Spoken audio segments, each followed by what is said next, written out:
السلام علیکم ورحمۃ اللہ وبرکاتہ نحمده ونصلی علی رسولہ الکریم اما بعد فاعوذ باللہ من الشیطان الرجیم بسم اللہ الرحمن الرحیم رب اشرح لی صدری ویسر لی امری واحلل عقدۃ من لسانی یفقہوا قولی۔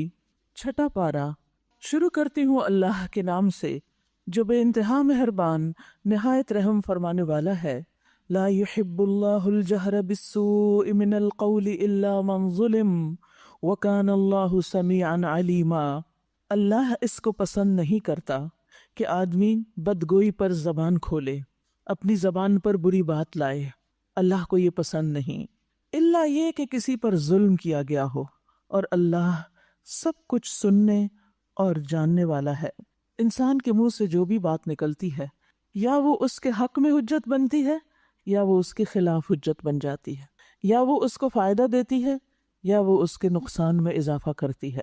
اس لیے انسان ہمیشہ سوچ سمجھ کر بولے، اور خاص طور پر غصے کی حالت میں، ناراضگی کے عالم میں کسی سے کوئی شکایت ہو تو اس موقع پر، کیونکہ اللہ سبحانہ و تعالیٰ کو یہ بات پسند نہیں کہ کوئی شخص کسی کے اندر برائی دیکھے اور وہ اس کا چرچا شروع کر دے، کسی کی غیبت کرنے لگے، کسی کو گالی دے، یا کسی پر کوئی الزام تراشی کرے، یا کسی کو بد دعائیں دینے لگے۔ کیونکہ انسان اگر کسی کو کوئی بد دعا دیتا ہے اور وہ اس کا مستحق نہیں، تو وہ بد دعا واپس پلٹ کر دینے والے پہ پڑتی ہے۔ یعنی بعض لوگ بہت بے دریغ دوسروں کو بد دعائیں دینے لگتے ہیں، یہ سمجھتے ہوئے کہ ہم حق پر ہیں اور دوسرا ہی غلط ہے، لیکن یہ بھی تو احتمال ہے کہ آپ خود ہی غلط ہوں، تو وہ بد دعا جو آپ کسی کو دے رہے ہیں وہ آپ پر ہی نہ آ پڑے، اس کا وبال آپ ہی کو نہ بھگتنا پڑے۔ تو اس لیے بہت ضروری ہے کہ انسان بری بات کرتے ہوئے بارہا سوچے۔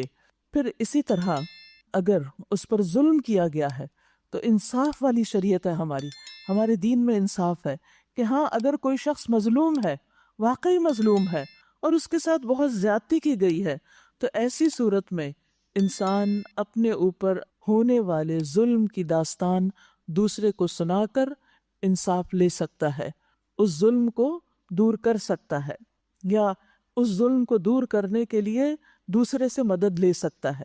لیکن مظلوم کو بھی سوچ سمجھ کر بات کرنی چاہیے، کیونکہ بعض اوقات وہ اتنی بات نہیں کرتا جتنی بات ہوتی ہے، اس میں مبالغہ آرائی کر دیتا ہے، اور اس طرح وہ خود ظالم بن جاتا ہے، یا جھوٹ بولنے لگتا ہے، یا کسی پر بہتان لگا دیتا ہے۔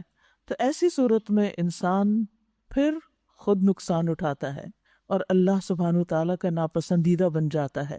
ہاں، اگر واقعی ظلم ہوا ہے اور اتنی ہی بات انسان کر رہا ہے جتنی اسے پیش آئی ہے، تو اس کی اجازت شریعت میں دی گئی ہے۔ اور اس کی حکمت کیا ہے، کیوں یہ اجازت دی گئی کہ انسان ایسے موقع پر اپنا غصہ ٹھنڈا کر لے، تاکہ وہ اس سے اگلے سٹیپ پر نہ جائے، کسی کے خلاف کوئی اسلحہ نہ اٹھا لے، کسی کو قتل نہ کر دے، کسی کو ہاتھوں سے نہ مارنا شروع کر دے، یا پھر وہ لڑائی فساد دنگے میں وہ سب کچھ نہ بدل جائے۔ کیونکہ آپ نے دیکھا ہوگا کہ بعض اوقات لوگ غصے کے موقع پر، ناراضگی کے موقع پر صرف زبان نہیں، ہاتھ بھی استعمال کرتے ہیں، اور ہاتھوں کے علاوہ اگر ان کے پاس کوئی اسلحہ وغیرہ ہے تو وہ بھی چلا دیتے ہیں، اور بہت سے قتل و غارت اسی وجہ سے ہو جاتے ہیں۔ یعنی اچانک کسی نے غصہ دلایا، پہلے سے کوئی نیت، ارادہ، کوئی پلان پروگرام نہیں تھا، لیکن اچانک ہی کسی کی بات انتہائی بری لگ گئی اور اتنا شدید غصہ آیا کہ پھر حدیں پار کر گیا انسان۔ تو ایسی صورت میں انسان کو اگر وہ صاحب حق ہے تو بات کرنے کی اجازت ہے۔ ابو ہریرہ رضی اللہ عنہ سے مروی ہے کہ ایک شخص نبی صلی اللہ علیہ وسلم سے اپنے قرض کا تقاضا کرنے آیا اور سخت گفتگو کرنے لگا۔ صحابہ کو بڑا غصہ آیا اور وہ اس کی طرف بڑھے، لیکن رسول اللہ صلی اللہ علیہ وسلم نے فرمایا اسے چھوڑ دو، کیونکہ یہ صاحب حق ہے، اس کا حق ہے۔ پھر آپ نے فرمایا اس کے قرض والے جانور کی عمر کا ایک جانور اسے دے دو، یعنی تم لوگ اس کا قرضہ چکا دو۔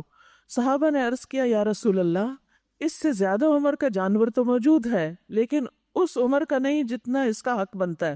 آپ نے فرمایا وہ زیادہ ہی اس کو دے دو، کیونکہ سب سے اچھا آدمی وہ ہے جو دوسروں کا حق پوری طرح ادا کرے، یعنی حق میں کمی نہ کرے۔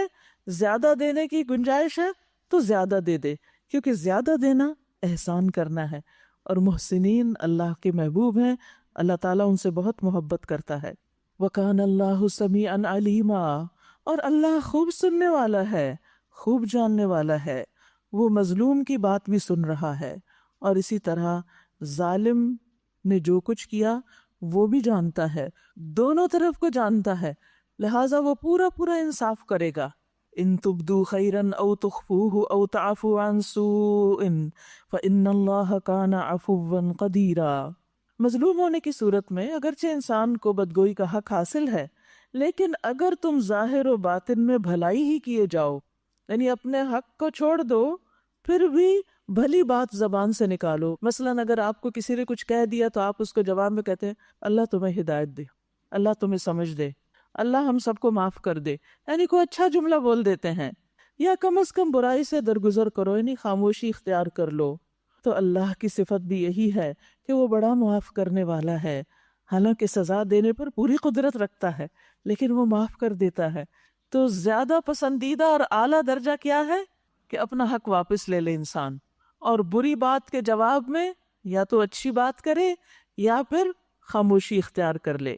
اور جو شخص اللہ کی رضا کے لیے درگزر کرتا ہے، اللہ سبحانہ و تعالیٰ سے جزا پانے کے لیے درگزر کرتا ہے اور احسان کرتا ہے، اللہ سبحانہ و تعالیٰ بھی اس پر احسان فرمائیں گے، اسے اللہ کی محبت حاصل ہوگی۔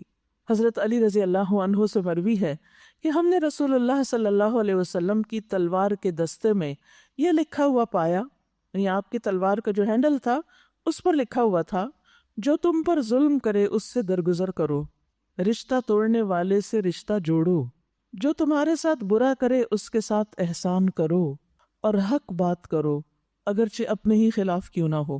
یعنی اگر آپ سے کسی کے ساتھ زیادتی ہو گئی اور پھر آپ کو احساس ہو گیا کہ آپ کی زیادتی تھی تو سوری کرنے میں دیر نہیں کرنی چاہیے، معافی مانگ لینی چاہیے، کیونکہ انسان کا غصہ تھوڑی دیر کے بعد ٹھنڈا ہونے لگتا ہے، پھر سوچتا ہے اتنی بڑی بھی کیا بات تھی جس کو میں نے اتنا بڑا ایشو بنا لیا، یعنی اس پر پھر لمبی ناراضگیاں نہیں مومن پالتا، جلد اس کیفیت سے باہر آتا ہے۔ اور جو درگزر نہیں کرتا اس سے درگزر نہیں کیا جاتا، یعنی اگر آپ کسی سے درگزر نہیں کر سکتے، اس کو معاف نہیں کر سکتے، اس کو ایکسکیوز نہیں کر سکتے، تو پھر آپ خود بھی تیار رہیے، کیونکہ ہیں تو آپ بھی انسان نہ کسی وقت تو پھسلیں گے، کسی نہ کسی وقت تو آپ سے بھی کوئی ایسی حرکت ہو ہی جائے گی، تو پھر کیا ہوگا؟ عمر رضی اللہ عنہ کہتے ہیں کہ جو شخص رحم نہیں کرتا اس پر رحم نہیں کیا جاتا، جو معاف نہیں کرتا اسے معافی نہیں ملتی، جو درگزر نہیں کرتا اس سے بھی درگزر نہیں کیا جاتا، اور جو کسی سے توبہ یعنی سوری قبول نہیں کرتا اس کی بھی توبہ قبول نہیں کی جاتی، جو خود گناہ سے نہیں بچتا اسے بچایا بھی نہیں جاتا۔ تو ہر شخص کو گناہ سے خود بچنے کی کوشش کرنی چاہیے۔ اس کے بعد فرمایا ان الذین یکفرون باللہ ورسلہ ویریدون ان یفرقوا بین اللہ ورسلہ، جو لوگ اللہ اور اس کے رسولوں سے کفر کرتے ہیں اور چاہتے ہیں کہ اللہ اور اس کے رسولوں کے درمیان تفریق کریں، اور کہتے ہیں کہ ہم کسی کو مانیں گے کسی کو نہ مانیں گے، یعنی ہماری اپنی چوائس ہے، اور کفر اور ایمان کے بیچ میں ایک راہ نکالنے کا ارادہ رکھتے ہیں، اولئک ھم الکافرون حقا، یہ سب پکے کافر ہیں، وَأَعْتَدْنَا لِلْكَافِرِينَ عَذَابًا مُهِينًا، اور ایسے کافروں کے لیے ہم نے وہ سزا مہیا کر رکھی ہے جو انہیں ذلیل و خوار کر دینے والی ہوگی۔ اس سے یہ پتہ چلتا ہے کہ ہمیں جس چیز پر ایمان لانے کا حکم دیا گیا ہے اس پر ایمان لے آئیں۔ ہمیں کیا حکم ہے کہ سارے رسولوں کو مانیں، سارے پیغمبروں کو مانیں، سب پر ایمان لائیں، پھر اسی طرح ساری کتابوں پر ایمان لائیں، سارے فرشتوں پر ایمان لائیں۔ لیکن آپ نے دیکھا کہ اہل کتاب بعض پیغمبروں کو مانتے ہیں اور بعض کو نہیں، اور رسول اللہ صلی اللہ علیہ وسلم کا تو انکار ہی کرتے ہیں، پھر اسی طرح سب کتابوں کو بھی وہ نہیں مانتے، سب فرشتوں پر بھی ایمان نہیں، جبریل کے ساتھ تو ایسی دشمنی ہے۔ اس سے انسان کے ایمان میں خلل واقع ہو جاتا ہے۔ اگر ہم یہ کہیں کہ میں سارے قرآن کو مانتی ہوں، بس اس ایک آیت کو ماننے کو میرا دل نہیں چاہتا، تو ایمان سے خارج ہو جائیں گے۔ ایمان ایک ہولسم چیز ہے، پورا پیکج ہے، جس چیز کو ماننے کو کہا گیا ہے ان سب چیزوں کو ماننا ہوگا، اس میں آپ کی چوائس نہیں، یہ اللہ کا حکم ہے جسے قبول کرنا ہوگا۔ اور سچے مومن کون ہیں؟ والذین آمنوا باللہ ورسلہ، وہ جو ایمان لائے اللہ پر اور اس کے رسولوں پر، ولم یفرقوا بین احد منہم، اور وہ ان میں سے کسی کے درمیان فرق نہیں کرتے، تفریق نہیں کرتے. جیسے پیچھے پڑھا ہم نے لا نفرق بین احد من رسلہ، ہم اس کے رسولوں میں سے کسی ایک کے درمیان بھی فرق نہیں رکھتے. جو رسول ہیں ان سب کو ہم رسول مانتے ہیں. اولئک سوف یؤتیہم اجورہم، ایسے لوگوں کو اللہ ان کے اجر ضرور دے گا. وَكَانَ اللَّهُ غَفُورًا رَحِيمًا، اور اللہ بڑا درگزر فرمانے والا اور رحم فرمانے والا ہے. یعنی ایمان کا بھی بہت بڑا وزن ہے. اصل میں ایمان چونکہ ہمیں ماں کے پیٹ سے ہی مل گیا، مسلمان گھرانے میں پیدا ہو گئے اور بچپن سے لا الہ الا اللہ پڑھا دیا گیا تو ہم نے پڑھ لیا، چاہے شعوری طور پہ پڑھا یا نہیں، لیکن اس کو ہم کو بڑی بات نہیں سمجھتے. ایمان کی قدر و قیمت اس سے پوچھیے جس کو بڑی مشکلوں کے بعد ملا ہو، اور اس کو حاصل کرنے کے بعد بھی، ایمان لانے کے بعد بھی طرح طرح کی مشکلات آئی ہوں. مکہ والوں پہ آپ دیکھیے، مکہ میں جو لوگ مسلمان ہوئے تھے، حضرت بلال کے بارے میں سوچئے، حضرت عمار کے بارے میں، اور اسی طرح حضرت سمیہ اور دیگر خواتین، کہ لا الہ الا اللہ کہنے کی انہوں نے کیا قیمت ادا کی، کیسی کیسی سخت تکلیفیں برداشت کی. تو یاد رکھیے کہ یہ لا الہ الا اللہ اتنا وزنی کلمہ ہے کہ اگر اس کو میزان میں رکھ دیا جائے تو میزان جھک جائے. اللہ پر ایمان لانا اور جن جن چیزوں پر اللہ نے ایمان لانے کا کہا ہے ان سب چیزوں پر ایمان رکھنا کوئی معمولی چیز نہیں. یہ بنیاد ہے، یہ اصل ہے. اسی پر پھر انسان کی باقی عبادات کی قبولیت کا انحصار ہے، اسی پر انسان کے سارے اعمال کی قبولیت کا انحصار ہے. اچھے اخلاق کی قبولیت بھی جبھی ہے، لوگوں کو کچھ دینے، ان کے ساتھ بھلائی کرنے کا اجر و ثواب بھی اسی صورت میں ہے کہ انسان اپنے ایمان میں پکا ہو، درست ہو، اس میں کسی قسم کا کوئی شک نہ ہو. ایمان کیا ہے؟ الیقین الجازم، پکا یقین کہ یہ سب حقیقتیں جن کی ہمیں نشاندہی کی گئی، جن کے بارے میں ہمیں بتایا گیا، یہ بالکل اسی طرح ہیں. یسألک اہل الکتاب ان تنزل علیہم کتابا من السماء، یہ اہل کتاب اگر آج آپ سے مطالبہ کر رہے ہیں کہ آپ آسمان سے کوئی تحریر ان پہ نازل کرا دیں، تو اس سے بڑھ چڑھ کر مطالبے یہ پہلے موسیٰ علیہ السلام سے کر چکے ہیں. ان سے تو انہوں نے کہا تھا کہ ہمیں اللہ کو علانیہ دکھا دو، ہم دیکھنا چاہتے ہیں. اور اسی سرکشی کی وجہ سے یکایک ان پر بجلی ٹوٹ پڑی تھی. یاد رکھیے کہ بعض مطالبات ایسے ہوتے ہیں کہ جو انسان کے لیے مصیبت کا باعث بن سکتے ہیں، جیسے ان لوگوں کے مطالبے پر ان کا حال ہوا تھا. یعنی انسان کو اپنی حیثیت، اپنا مقام دیکھ کر بات کرنی چاہیے. پھر انہوں نے بچڑے کو اپنا معبود بنا لیا، حالانکہ یہ کھلی کھلی نشانیاں دیکھ چکے تھے. اس پر بھی ہم نے ان سے درگزر کیا. ہم نے موسیٰ علیہ السلام کو صریح فرمان عطا کیا اور ان لوگوں پر طور کو اٹھا کر ان سے اس فرمان کی اطاعت کا عہد لیا. ہم نے ان کو حکم دیا کہ وہ دروازے میں سجدہ ریز ہوتے ہوئے داخل ہوں. ہم نے ان سے کہا کہ سب کا قانون نہ توڑو، اور اس پر ان سے پختہ عہد لیا.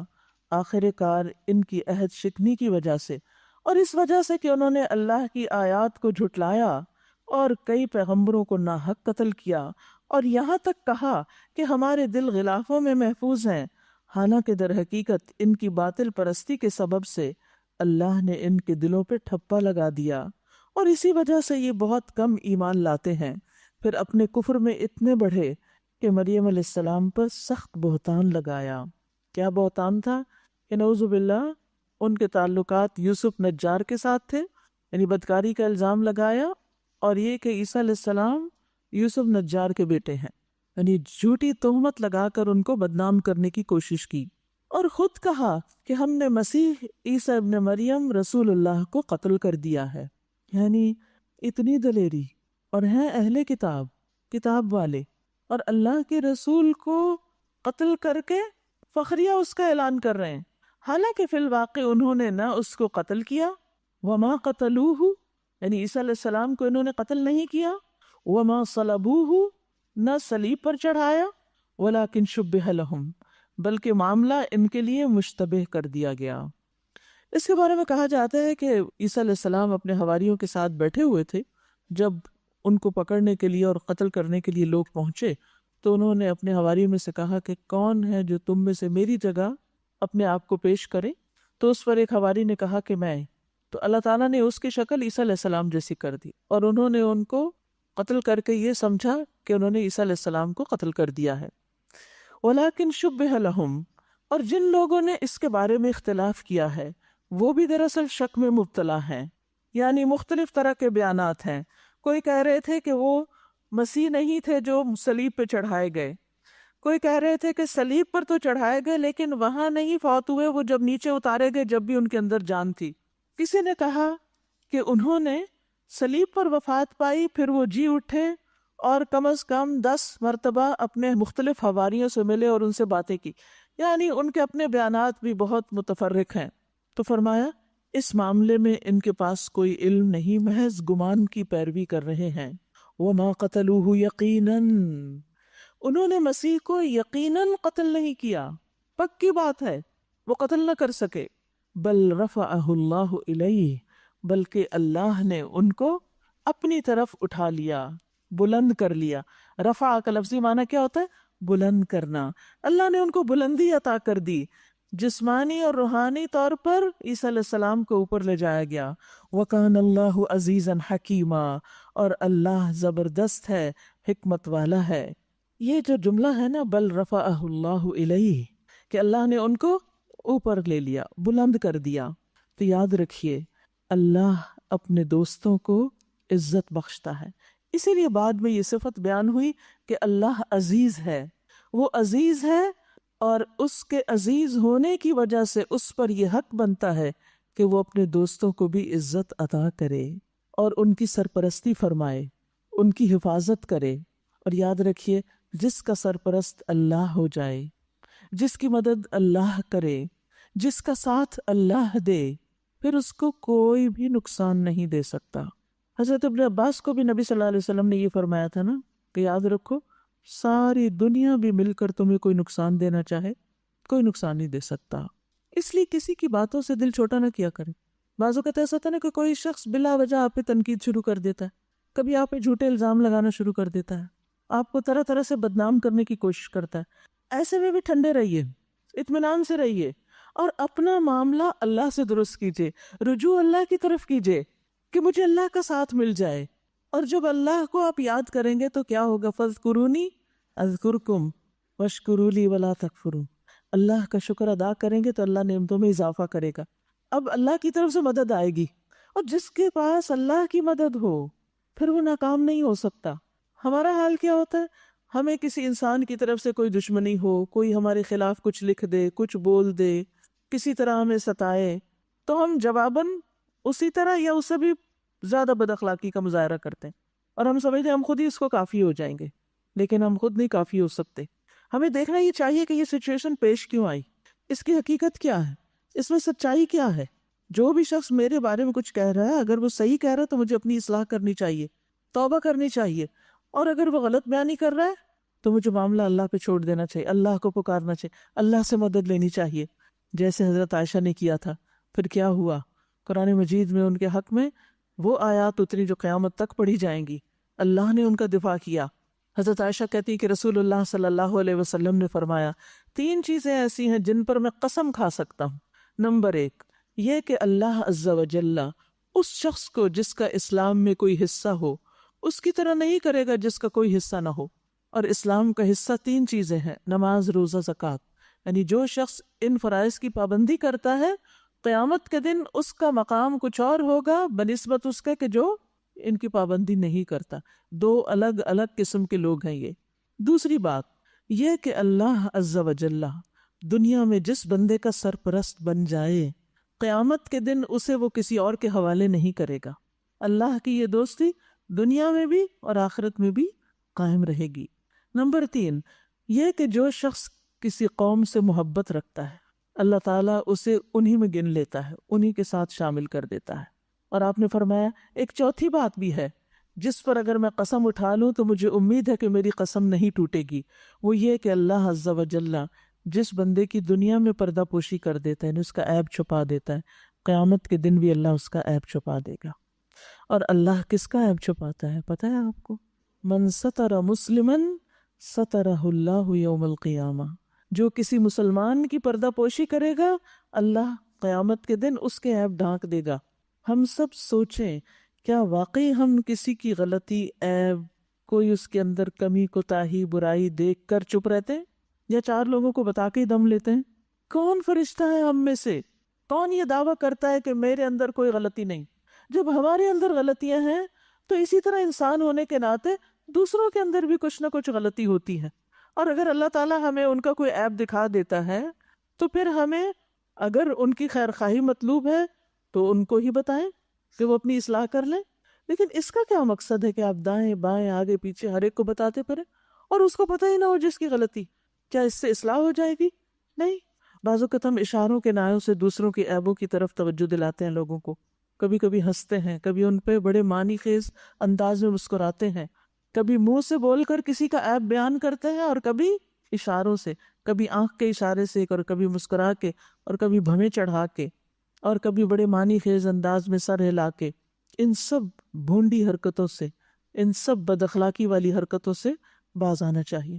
کوئی بھی چیز ناپسندیدہ ہو تو نگاہ پھیر لیں، زبان بند کر لیں، اور اگر آپ کو اس سے واقعی محبت ہے تو اس کو جا کے بتا دیں. یہ نہیں کہ اوروں کو بھی اکٹھا کر کے اس پہ ہنسنا شروع کر دیں. یاد رکھیے، کسی کی غیبت مردہ بھائی کا گوشت کھانا ہے. تو مردے کا گوشت کھانا، ہاں، قیامت کے دن جب انسان اپنے اعمال میں غیبت دیکھے گا تو اس کو یوں نظر آئے گا کہ جیسے اس نے بہت سے مردوں کے اوپر دانت نوچے، بیک بائٹنگ، ان کی بیک کو بائٹ لگائے. یہ سب دکھایا جائے گا. ہماری سلامتی کس میں ہے، دنیا میں بھی اور آخرت میں بھی، کہ ہم کسی کی برائی کے پیچھے نہ پڑیں، لوگوں کو ان کے حال پہ چھوڑیں. لڑ رہے ہیں تو ان کی صلح کرا دیں، لیکن بلا وجہ کسی کے پیچھے نہ پڑ جائیں. جب تک ہم اس سے باز نہیں آئیں گے نا، تو ہم کسی کو نہیں، اپنے آپ کو ہی نقصان پہنچاتے رہیں گے.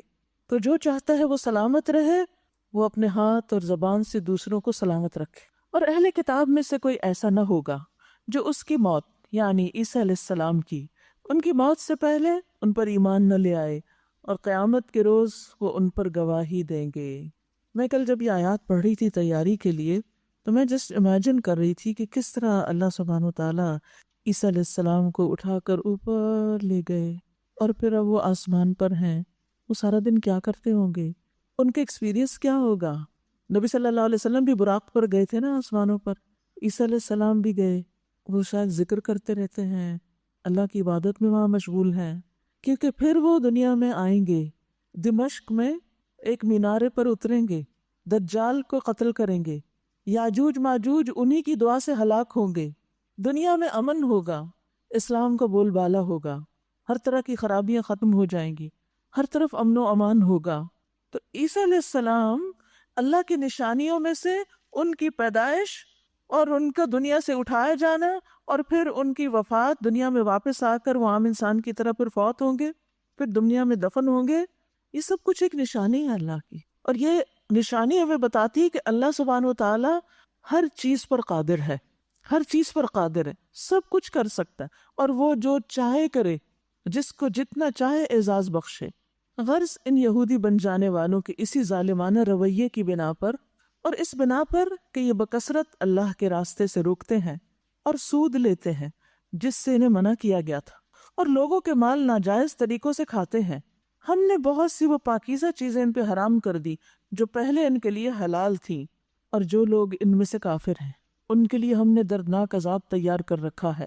مگر ان میں جو لوگ پختہ علم رکھنے والے ہیں، جیسے عبداللہ بن سلام وغیرہ، وہ خود مانتے تھے کہ ہم میں سے بہت بڑے عالم ہیں اور عالم کے بیٹے ہیں، اور ایماندار ہیں، وہ سب اس تعلیم پر ایمان لاتے ہیں جو تمہاری طرف نازل کی گئی ہے اور جو تم سے پہلے نازل کی گئی تھی.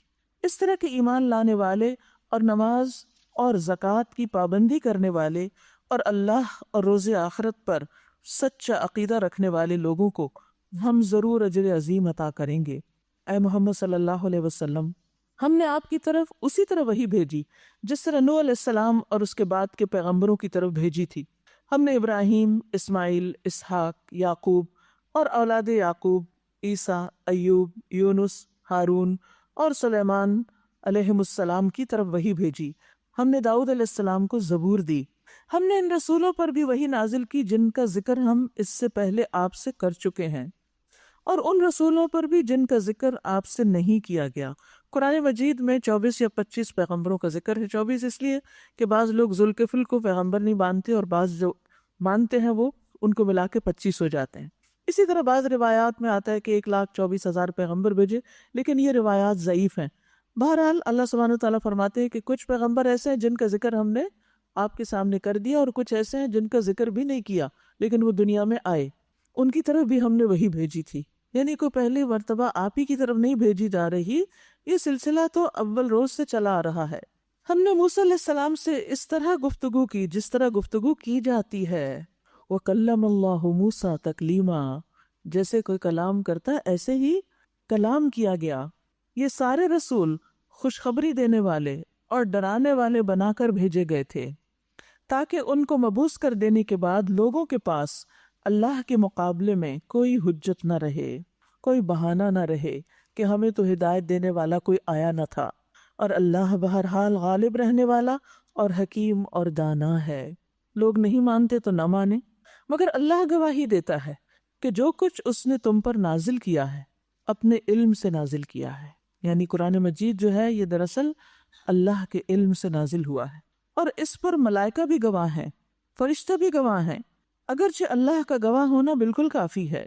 جو لوگ اس کو ماننے سے خود انکار کرتے ہیں اور دوسروں کو اللہ کے راستے سے روکتے ہیں، وہ یقیناً گمراہی میں حق سے بہت دور نکل گئے ہیں.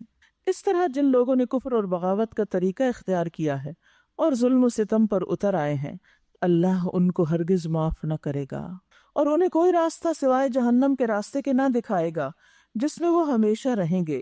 اللہ کے لیے یہ کوئی مشکل کام نہیں. یا ایھا الناس، اے لوگو، یہ رسول تمہارے پاس تمہارے رب کی طرف سے حق لے کر آ گیا ہے. یعنی رسول اللہ صلی اللہ علیہ وسلم جو کچھ لائے ہیں وہ بالکل سچ ہے، حق ہے. ایمان لے آؤ، تمہارے ہی لیے بہتر ہے. اس سے پتہ چلتا ہے کہ یہ کتاب تمام انسانوں کے لیے ہے اور تمام انسانوں کو رسول اللہ صلی اللہ علیہ وسلم اور آپ کی لائی ہوئی تعلیمات پر ایمان لانے کی دعوت دیتی ہے. اور اگر انکار کرتے ہو تو جان لو کہ آسمانوں اور زمین میں جو کچھ ہے سب اللہ کا ہے، اور اللہ علیم بھی ہے اور حکیم بھی ہے. مطلب یہ کہ تمہارا کفر اللہ کو کوئی نقصان نہ دے گا. اگر تم نہیں مانتے تو اللہ سبحانہ وتعالیٰ کو کچھ فرق نہیں پڑتا. یا اہل الکتاب، اے اہل کتاب. اہل کتاب کے لقب سے پکارا جا رہا ہے. جب کسی کو کسی خاص چیز کی طرف نسبت دے کے پکارا جاتا ہے تو اس کا مطلب کیا ہوتا ہے؟ اس چیز کی اہمیت محسوس کرانا کہ دیکھو تم کون ہو. آپ دیکھیے کہ نبی صلی اللہ علیہ وسلم بھی لوگوں کو بعض اوقات مختلف القاب سے پکارتے تھے، مختلف چیزوں کی طرف نسبت کر کے پکارتے تھے. حضرت عائشہ سے روایت ہے کہ رسول اللہ صلی اللہ علیہ وسلم نے فرمایا، اے امت محمد، یا امت محمد، دیکھو تم کون ہو. محمد صلی اللہ علیہ وسلم سے تمہاری نسبت ہے.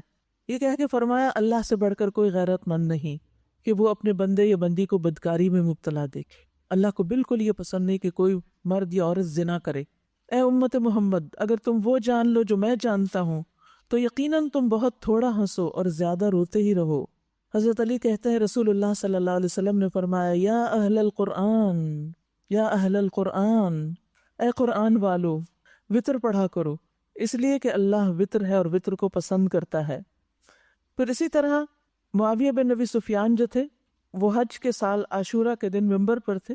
انہوں نے کہا، یا اہل المدینہ، اے مدینہ والو، تمہارے علماء کدھر گئے ہیں؟ تو انسان کو کسی خاص چیز کے ساتھ نسبت دے کے جب پکارا جاتا ہے تو اس کا مطلب کیا ہوتا ہے کہ وہ چیز اس کی زندگی میں بڑی اہم ہے. آپ دیکھیے کہ لوگوں کو اپنے بچوں سے بڑی محبت ہوتی ہے تو ان کے ہاں بچوں کی طرف نسبت کر کے بھی لوگ اپنے نام رکھتے تھے، جیسے ام عبداللہ. اسی طرح جن لوگوں کے اپنے بچے نہیں بھی ہوتے تھے وہ بھی کسی بھانجے کی طرف یا کسی اور کی طرف جو ان کو بہت عزیز ہوتا تھا اس کی طرف اپنی نسبت کر لیتے تھے، کنیت جسے کہتے ہیں.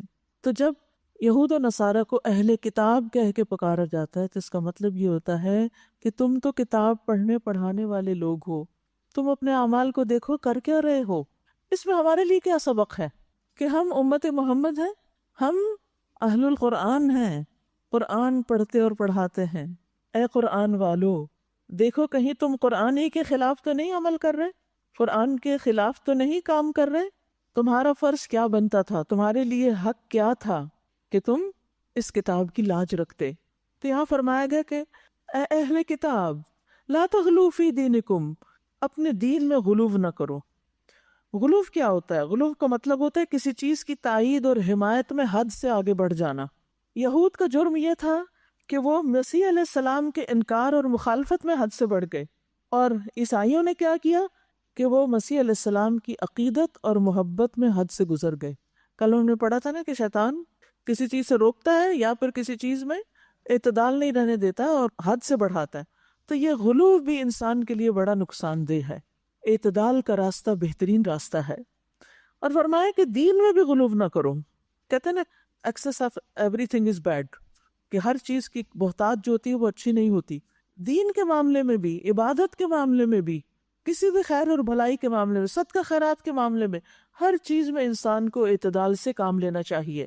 وَلَا تَقُولُوا عَلَى اللَّهِ إِلَّا الْحَقِّ، اور اللہ کی طرف حق کے سوا کوئی بات منسوب نہ کرو۔ مسیح عیسیٰ ابن مریم اس کے سوا کچھ نہ تھے کہ اللہ کے ایک رسول تھے اور ایک فرمان، کلمہ کن، جو اللہ نے مریم کی طرف بھیجا، اور ایک روح تھی اللہ کی طرف سے۔ بس تم اللہ اور اس کے رسولوں پر ایمان لاؤ اور مت کہو کہ تین ہیں۔ یہاں ٹرینٹی کو ڈینائی کیا جا رہا ہے کہ تین نہیں، اللہ بس ایک ہی ہے، الہ ایک ہی ہے۔ انتہو، باز آ جاؤ، خیر لکم، یہ تمہارے حق میں زیادہ اچھا ہے۔ انما اللہ الہ واحد، بے شک اللہ ایک ہی الہ ہے۔ سبحانہ، پاک ہے وہ، ان یکون لہ ولد، کہ اس کا کوئی بیٹا ہو، لہ ما فی السماوات و ما فی الارض، آسمان و زمین کی ساری چیزیں اس کی ملکیت ہیں۔ وکفی باللہ وکیلا، اور ان کی کفالت کے لیے بس وہی کافی ہے۔ اللہ کو کسی بیٹے کی ضرورت نہیں ہوتی، بیٹا تو اس کو چاہیے ہوتا ہے جس کو خود دنیا سے جانا ہے اور اپنے مال کے لیے اور اپنی لیگیسی کو آگے بڑھانے کے لیے اس کو بیٹے کی ضرورت ہے۔ اللہ تو اول و آخر ہے، ظاہر و باطن ہے، ہر چیز اسی کی ہے، وہ کسی بیٹے کا محتاج نہیں۔ پھر فرمایا مسیح علیہ السلام نے کبھی اس بات کو عار نہیں سمجھا کہ وہ اللہ کا ایک بندہ ہوں، اور نہ مقرب ترین فرشتے اس کو اپنے لیے عار سمجھتے ہیں۔ یعنی یہ سب بندگی میں ہی اپنی عزت سمجھتے ہیں، اپنا اعزاز و اکرام سمجھتے ہیں، اور واقعی بندے کے لیے سب سے اعلیٰ ترین مقام کیا ہے؟ سب سے زیادہ قریب وہ اپنے رب کے کب ہوتا ہے؟ جب وہ سجدے کی حالت میں ہوتا ہے۔ وہ بندگی کی انتہا ہے، عاجزی کی انتہا ہے۔ فرمایا اگر کوئی اللہ کی بندگی کو اپنے لیے عار سمجھتا ہے اور تکبر کرتا ہے تو ایک وقت آئے گا جب اللہ سب کو گھیر کر اپنے سامنے حاضر کرے گا۔ اس وقت وہ لوگ جنہوں نے ایمان لا کر نیک طرز عمل اختیار کیا اپنے اجر پورے پورے پائیں گے، اور اللہ اپنے فضل سے ان کو مزید اجر عطا فرمائے گا۔ اور جن لوگوں نے بندگی کو عار سمجھا، تکبر کیا، بندگی کو عار سمجھا، یعنی عبادت کے لیے وہ تیار نہیں اللہ کے آگے جھکنے کے لیے، اور پھر تکبر بھی کرتے ہیں، ان کو اللہ دردناک سزا دے گا۔ اور اللہ کے سوا جن جن کی سرپرستی اور مددگاری پر وہ بھروسہ رکھتے ہیں ان میں سے کسی کو بھی وہ وہاں نہ پائیں گے۔ لوگو، تمہارے رب کی طرف سے تمہارے پاس دلیل روشن آ گئی ہے، اور ہم نے تمہاری طرف ایسی روشنی بھیج دی ہے جو تمہیں صاف صاف راستہ دکھانے والی ہے۔ اب جو لوگ اللہ کی بات مان لیں گے اور اس کی پناہ ڈھونڈیں گے، ان کو اللہ اپنی رحمت اور فضل و کرم کے دامن میں لے لے گا اور اپنی طرف آنے کا سیدھا راستہ ان کو دکھا دے گا۔ لوگ تم سے کلالہ کے معاملے میں فتویٰ پوچھتے ہیں، کہو اللہ تمہیں فتویٰ دیتا ہے، اگر کوئی شخص بے اولاد مر جائے اور اس کی ایک بہن ہو تو وہ اس کے ترکے میں سے آدھا پائے گی، نصف، اور اگر بہن بے اولاد مرے تو بھائی اس کا وارث ہوگا، یعنی پورا مال لے لے گا۔ اگر میت کی وارث 2 بہنیں ہوں تو وہ ترکے میں سے 2/3 کی حقدار ہوگی، اور اگر کئی بھائی بہنیں ہوں تو عورتوں کا ایک مردوں کا دوہرا حصہ ہوگا۔ اللہ تمہارے لیے احکامات کی توضیح کرتا ہے، وضاحت کرتا ہے تاکہ تم بھٹکتے نہ پھرو، اور اللہ ہر چیز کا علم رکھتا ہے۔ تو بات یہ ہے کہ جو شخص اللہ پر ایمان رکھتا ہے اور اللہ کو مضبوطی سے پکڑ لیتا ہے، یعنی اللہ کے ساتھ اپنا تعلق مضبوط رکھتا ہے، تو ایسے شخص کے لیے خوشخبری ہے کہ وہ اللہ کی رحمت کا حصہ پائے گا، اللہ کا فضل اس کو نصیب ہوگا، صراط مستقیم اس کو نصیب ہوگا۔ اور جو شخص اس راستے کو چھوڑ دے وہ اللہ کی رحمت سے محروم ہو جائے گا۔ اللہ کے راستے پر چلنے کی علامت کیا ہوتی ہے؟ کہ جو بھی اللہ تعالیٰ کے احکامات ہیں انسان ان کو اپنی زندگی میں لائے، حتیٰ کہ مرنے کے بعد بھی کسی کا مال جب تقسیم ہو تو پورے انصاف کے ساتھ ہو، کسی کے حق میں کوئی کمی نہ کی جائے۔ سورۃ المائدہ۔ شروع کرتی ہوں اللہ کے نام سے جو بے انتہا مہربان نہایت رحم فرمانے والا ہے۔ سورۃ النساء میں ہم نے پڑھا کہ اہل کتاب نے اللہ سے کیے ہوئے وعدے پورے نہیں کیے، ان کو توڑ دیا، تو ان کے اس نقض عہد کی بنا پر اللہ تعالیٰ ان سے ناراض ہوا۔ یہاں اس سورت کے شروع میں مومنوں سے کہا جا رہا ہے، یا ایھا الذین آمنوا، اے لوگو جو ایمان لائے ہو، اوفوا بالعقود، تم اپنے عہد و پیمان پورے کرو، یعنی اللہ تعالیٰ کے احکامات کی پابندی کرو، اللہ اور بندے کے درمیان جو معاہدے ہیں ان کو پورا کرو، اور بندے بندوں کے ساتھ اللہ کا نام لے کر جو معاہدے کرتے ہیں ان کو بھی پورا کریں۔ پھر اس کے بعد حلال و حرام کے بارے میں کچھ ہدایات ہیں۔ تمہارے لیے مویشی کی قسم کے سب جانور حلال کیے گئے سوائے ان کے جو آگے چل کر تم کو بتائے جائیں گے، لیکن احرام کی حالت میں شکار کو اپنے لیے حلال نہ کر لو، یعنی جو حلال ہے وہ بھی ایک مخصوص وقت میں تمہارے لیے حرام ہے، جیسے کھانا پینا جو حلال ہے وہ روزے کی حالت میں حرام ہے، نہیں کھا سکتے۔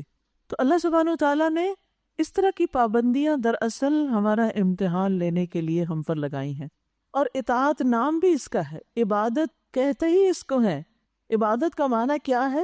کہ اللہ کے حکم کی پیروی کرو، جہاں کہے چل پڑو تو چل دیں، جہاں کہے رک جاؤ تو رک جائیں، وہ کہے کھا لو تو کھا لیں، وہ کہے نہیں کھاؤ تو نہیں کھائیں، یہی عبادت ہوتی ہے۔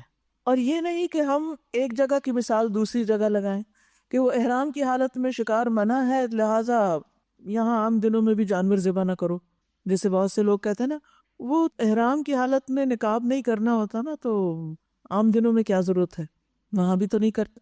وہاں کے احکامات وہاں کے لیے ہیں، یہاں کے احکامات یہاں کے لیے، ہر جگہ کے لیے اللہ نے ہمیں جو کرنے کو کہا ہے وہی کریں۔ دین اللہ نے بھیجا ہے، ہماری چوائس پر نہیں کہ ہم اپنی مرضی سے فیصلہ کریں اور اپنی مرضی سے قیاس کرتے رہیں، اچھا وہ بات ایسے کہی ویسے کہ نہیں، ہر چیز کی ایک دلیل ہونی چاہیے اور اس دلیل کے مطابق خود کو اس کے تابع کرنا چاہیے، نہ کہ اپنی من گھڑت باتیں اور اپنی خواہشات پر مبنی دین میں تبدیلیاں کرتے رہیں۔ فرمایا بے شک اللہ جو چاہتا ہے حکم دیتا ہے، تو اصل چیز تو اللہ کا حکم ہے۔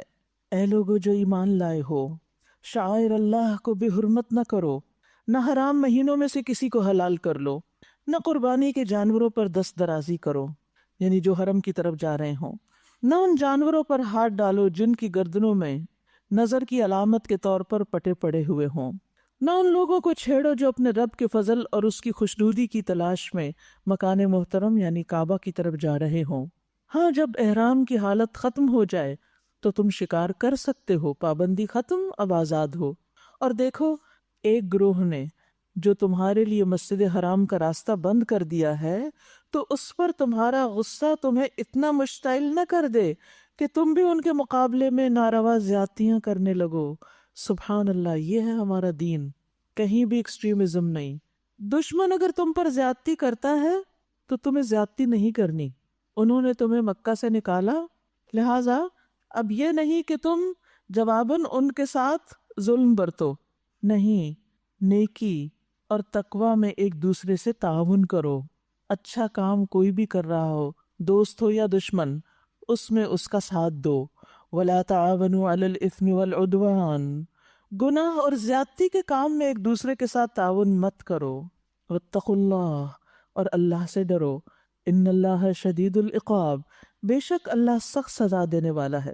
گناہ اگر کوئی آگ کا عزیز ترین بھی کر رہا ہو تو اس کو اپریشیٹ مت کرو، اور اگر کوئی کسی پر زیادتی کر رہا ہے، خواہ وہ آپ کے پیرنٹس ہی کیوں نہ ہو، ان کا ساتھ مت دو۔ پیچھے ہم پڑھ چکے ہیں کہ عدل سے کام لو، انصاف کی بات کرو، خواہ اس کی زد تمہاری اپنی جان پر یا تمہارے والدین پر یا اور قریبی لوگوں پہ پڑ رہی ہو، ہمیشہ انصاف کی بات کرنی چاہیے۔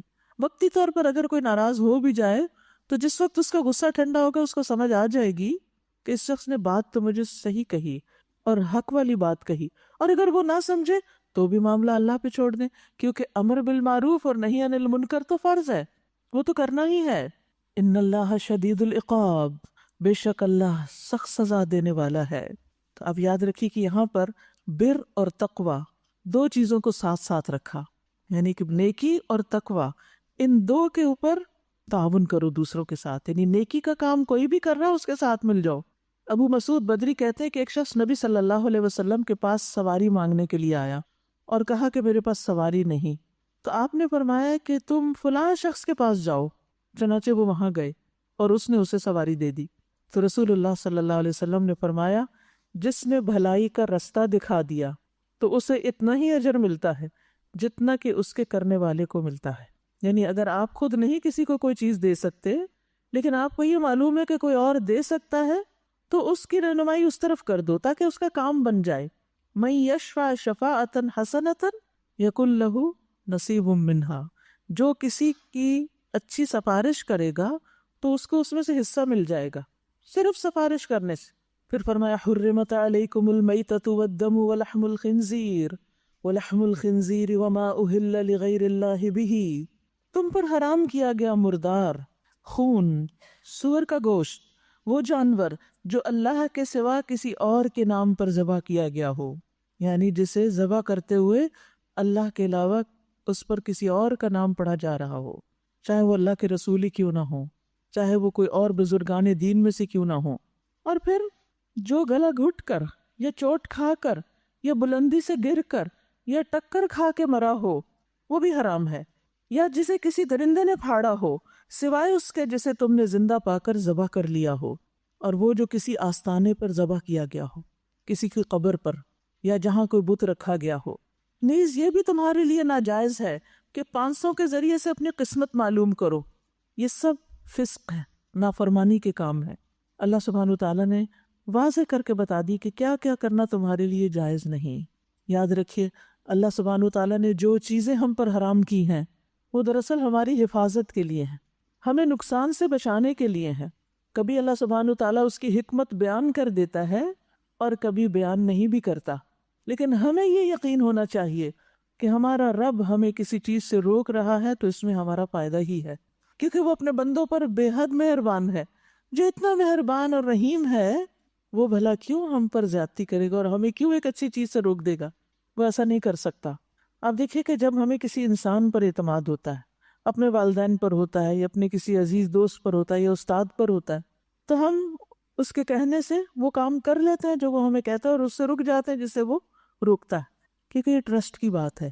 ڈاکٹر ہمیں جو دوا دیتا ہے تو ہم یہ تھوڑی دیکھتے ہیں کہ یہ ہمارے لیے واقعی فائدے کی ہے یا نہیں، کیونکہ ہم تو ڈاکٹر نہیں، ہم تو اس کے علم کی وجہ سے، اس کے تجربے کی وجہ سے اس پر اعتماد کرتے ہیں۔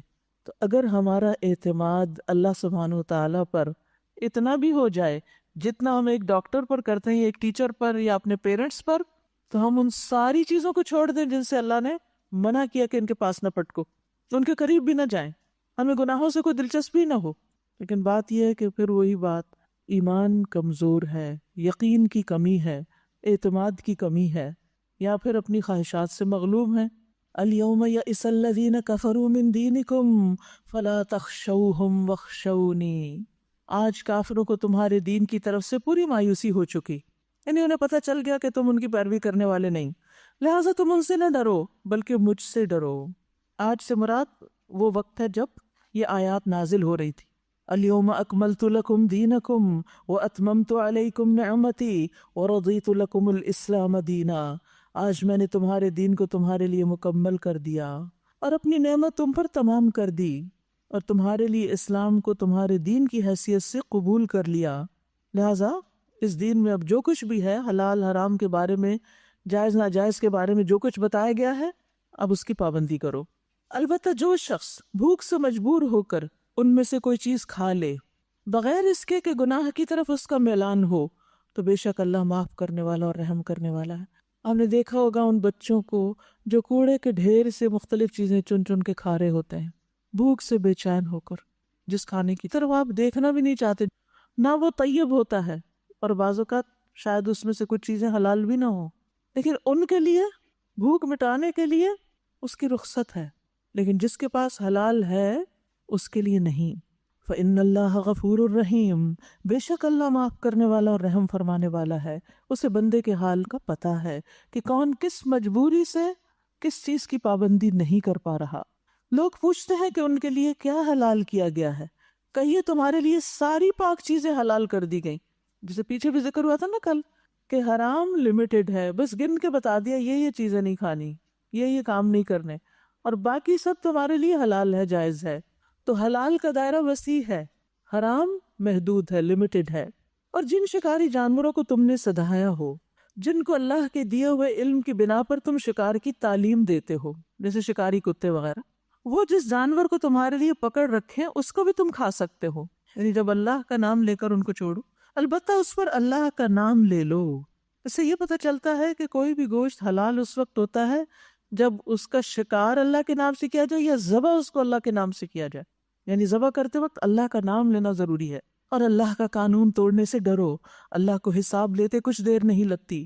آج تمہارے لیے ساری پاک چیزیں حلال کر دی گئیں، اہل کتاب کا کھانا تمہارے لیے حلال ہے اور تمہارا کھانا ان کے لیے، لیکن بنیادی شرط وہی ہوگی کہ اہل کتاب نے اگر اس پر اللہ کا نام لیا ہو، کسی اور کا نہیں۔ اور محفوظ عورتیں بھی تمہارے لیے حلال ہیں، خواہ وہ اہل ایمان میں سے ہو یا ان قوموں میں سے جن کو تم سے پہلے کتاب دی گئی۔ محفوظ عورتیں، پاک دامن عورتیں۔ شرط کیا ہے؟ اذا آتیتموہن اجورہن، جب تم ان کے مہر ادا کر دو، یعنی مہر کی نسبت عورت کی طرف کی گئی، یعنی عورت کا یہ اپنا پورا مال ہوگا، اس کا حق ملکیت ہے اس مال پر، چاہے ڈھیروں مال ہو، وہ اس کا ہے۔ اب اجورہن یعنی ان کا حق ہے، اور اس میں سے کسی کا بھی کچھ حصہ نہیں ہوتا مگر صرف وہی جس کی اجازت وہ اپنے شوہر یا اپنے وارث یا کسی اور کو دے کہ وہ اس میں سے کچھ استعمال کر لے۔ تو یاد رکھیے، مہر عورت کا حق ہے۔ رسول اللہ صلی اللہ علیہ وسلم نے فرمایا، مہر یا جس وعدے کے ساتھ عورت کی شرمگاہ کو حلال کیا جاتا ہے تو یہ اسی عورت کا حق ہے، اور عقد نکاح کے بعد جس چیز کے ساتھ عورت کے باپ، بھائی یا وارث کی تکریم کی جائے تو وہ اسی کا ہوگا۔ سبحان اللہ، ہمارا دین کیا سکھاتا ہے کہ لڑکے والے لڑکی کو بھی مہر دیں اور اس کے جو وارث ہیں، بھائی، باپ اور دیگر رشتہ دار، ان کو بھی تحفے تحائف دیں۔ ہمارے ہاں کیا ہوتا ہے؟ سبحان اللہ، بالکل الٹ، لڑکی جہیز بھی لے کر آئے اور سارے خاندان کے لیے کپڑے اور دیگر تحفے تحائف بھی لے کر آئے۔ اور یہاں آپ دیکھیے کیا کہا جائے، مسند احمد کی روایت ہے کہ مہر عورت کا حق ہے، اور نکاح کے بعد جس چیز کے ساتھ عورت کے باپ، بھائی یا وارث کی عزت کی جائے، یعنی تحفہ وغیرہ دیا جائے، تو وہ اسی کا ہوگا، یعنی ان کا حق ہوگا۔ اور انسان کی جس کے بدلے میں سب سے زیادہ تکریم کی جانی چاہیے، کسی بھی انسان کی جس چیز کے بدلے سب سے زیادہ عزت ہونی چاہیے، وہ اس کی بیٹی یا بہن ہے۔ اتنا بڑا مقام، عزت اور رتبہ دیا ہے اللہ نے عورت کو کہ اگر تم کسی کی بیٹی لے آتے ہو تو اب اس کی وجہ سے تم اس بچی کے والد، بھائی اور جو اس کے رشتہ دار ہیں ان سب کی بھی عزت کرو۔ لیکن آپ نے دیکھا ہوگا بعض اوقات افسوس کے ساتھ یہ کہنا پڑتا ہے کہ مرد حضرات بیوی کیا، بیوی کے باپ کو بھی گالیاں دینے لگتے ہیں، ماں کو بھی برا بھلا کہنے لگتے ہیں، اور بھی، حالانکہ ان بیچاروں کو قصور نہیں ہوتا۔ بعض اوقات یہاں کچھ کمی بیشی ہوتی ہے، لڑکی کے اندر کوئی خامی ہوتی ہے، لیکن فوراً کہاں تک پہنچ جاتے ہیں؟ ماں باپ تک پہنچ جاتے ہیں، یا اور خاندان کو تانے ملنے لگتے ہیں، یہ تمہارا تو خاندان ہی ایسا ہے۔ تو یاد رکھیے کہ بیٹی اور بہن جو کسی کے ساتھ بیاہ دیتا ہے تو وہ شخص بذات خود بھی عزت کے قابل ہوتا ہے، یعنی جس نے اپنی بہن دے دی تمہیں، جس نے اپنی بیٹی دے دی تمہیں، اب اس کی عزت کرو، اس کا احترام کرو۔ لیکن ہمارے یہاں کیا کلچر ہے، بیٹی کے گھر سے پانی بھی نہیں پینا۔ اب تو خیر اس میں بہت حد تک اصلاح ہو گئی ہے، لیکن ابھی تک بھی ایک وہ ہے کہ لڑکی کے گھر والوں میں سے کوئی نہ آئے تو بہت کم آئے، لڑکی اپنے میکے نہ جائے، 100% پوزیشن ہو، قید ہو، کنٹرول ہو۔ یہ طریقہ درست نہیں۔ اب دیکھیے کہ ایک بچی جس نے اپنی زندگی کے 20-25 سال ایک خاص گھر میں گزارے اور ان کی آپس کی محبتیں تھیں، پھر وہ وہاں سے سب کچھ چھوڑ کر آ گئی، کیا اس کی کوئی یادیں یا اس کے کوئی جذبات اس سے وابستہ نہیں جہاں سے وہ آئی ہے؟ ہیں۔ اور آپ دیکھیے کہ ہم سب خود خواتین ہیں، ہم سب اپنے اپنے میکے کو جو اہمیت دیتے ہیں، ان سے جو محبت یا جو والدین کے ساتھ ایک اٹیچمنٹ ہے، خصوصاً بیٹیوں کو ماں باپ کے ساتھ جو ایک اٹیچمنٹ ہوتی ہے، اس کو آپ کبھی ختم نہیں کر سکتے. تو اس لیے کبھی بھی ایسی پابندیاں نہیں لگانی چاہیے کہ جس کی وجہ سے پھر آپس کے تعلقات بہت خراب ہونے لگے. لیکن لڑکیوں کو بھی اس معاملے میں بہت احتیاط کرنی چاہیے کہ اپنے ہسبینڈ کا کمپیریزن اپنے باپ کے ساتھ نہ کریں. وہ ایک میچور شخص ہے، یہ ابھی زندگی کا آغاز کر رہا ہے، اس کی عادتیں پختہ ہو چکی ہیں، وہ بہت سے تجربوں کی بٹی سے گزر چکا ہے، اور یہاں یہ تو ابھی بہت کچھ سیکھنے والا، بہت کچھ غلطیاں کر کے. تو بی پیشنٹ. پھر اسی طرح یہ غلطی بھی نہ کریں کہ ہر وقت اپنے میکے کی مثالیں، کچھ پکا ہے تو میکے کو یاد کریں، کچھ کھایا ہے تو میکا یاد آ گیا، کوئی ہر چیز میں میکا میکا میکا. یہ میکے کی تکرار چھوڑ دینی چاہیے. اور جس گھر میں جائیں ان کو پوری تسلی دلائیں کہ اب میں اس کو اپنا گھر سمجھتی ہوں، اس کو واقعی گھر سمجھیں. آپ گھر سمجھیں گے تو آپ کے لیے گھر بنے گا. اور اگر آپ نے اپنا گھر نہیں سمجھا اور بیک ہوم پیچھے ماں باپ ہی کے گھر کو گھر سمجھتے رہے تو پھر گزارا مشکل ہے. کیونکہ ہر شخص کے اندر ایک جیلسی کا عنصر ہوتا ہے نا. جب وہ دیکھتا ہے کہ یہ شخص مجھ سے زیادہ کسی اور کو امپورٹنس دے رہا ہے، شوہر یہ دیکھتا ہے کہ یہ مجھ سے زیادہ اپنے باپ کی باتیں اور تعریفیں کرتی، ساس دیکھتی ہے کہ ہر چیز میں اپنی ماں کو زیادہ پریفرنس دیتی، تو پھر ان کی محبت آپ کو کیسے ملے گی؟ محبت دینے سے ملتی ہے، احترام دینے سے ملتا ہے، قدر کرنے سے واپس قدر لوٹتی. تو دینے والے بن جائیں. وَمِمَّا رَزَقْنَاهُمْ يُنْفِقُونَ. جب آپ دیں گے تو انشاءاللہ محروم نہیں ہوں گے کبھی.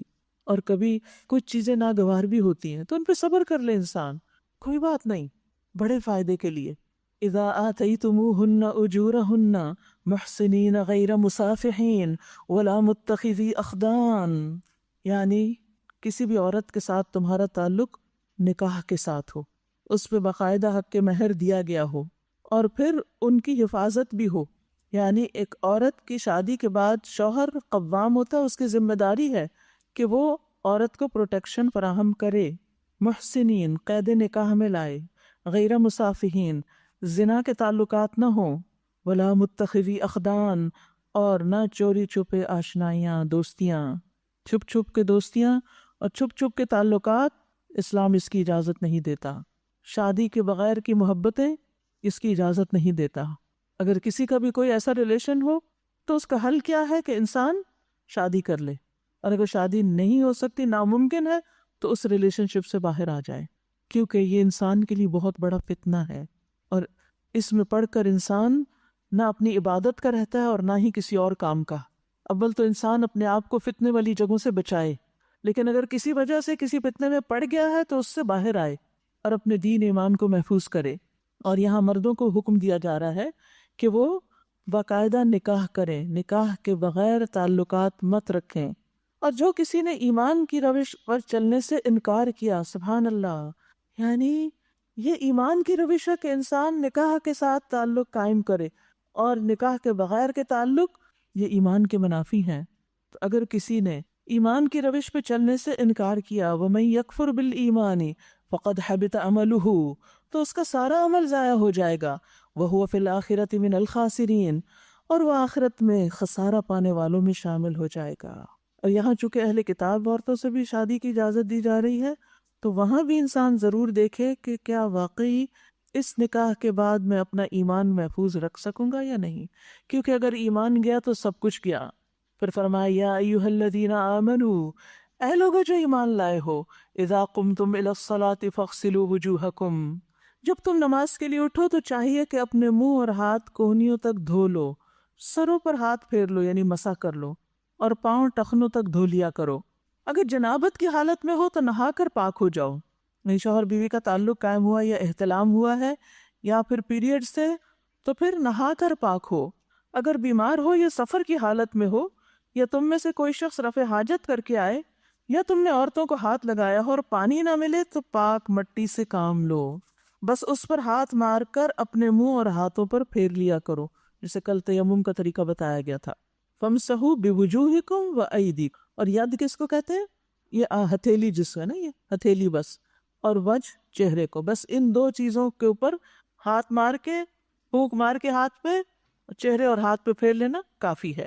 اللہ تم پر زندگی کو تنگ نہیں کرنا چاہتا، یعنی ایسی مشقت میں نہیں ڈالا کہ جو وضو نہیں کر سکتا وہ بھی لازماً وضو کرے چاہے وہ اس کے بعد مشقت میں پڑ جائے، مشکل میں پڑے، مگر وہ چاہتا ہے کہ تمہیں پاک کرے اور اپنی نعمت تم پر تمام کر دے، شاید کہ تم شکر گزار بنو۔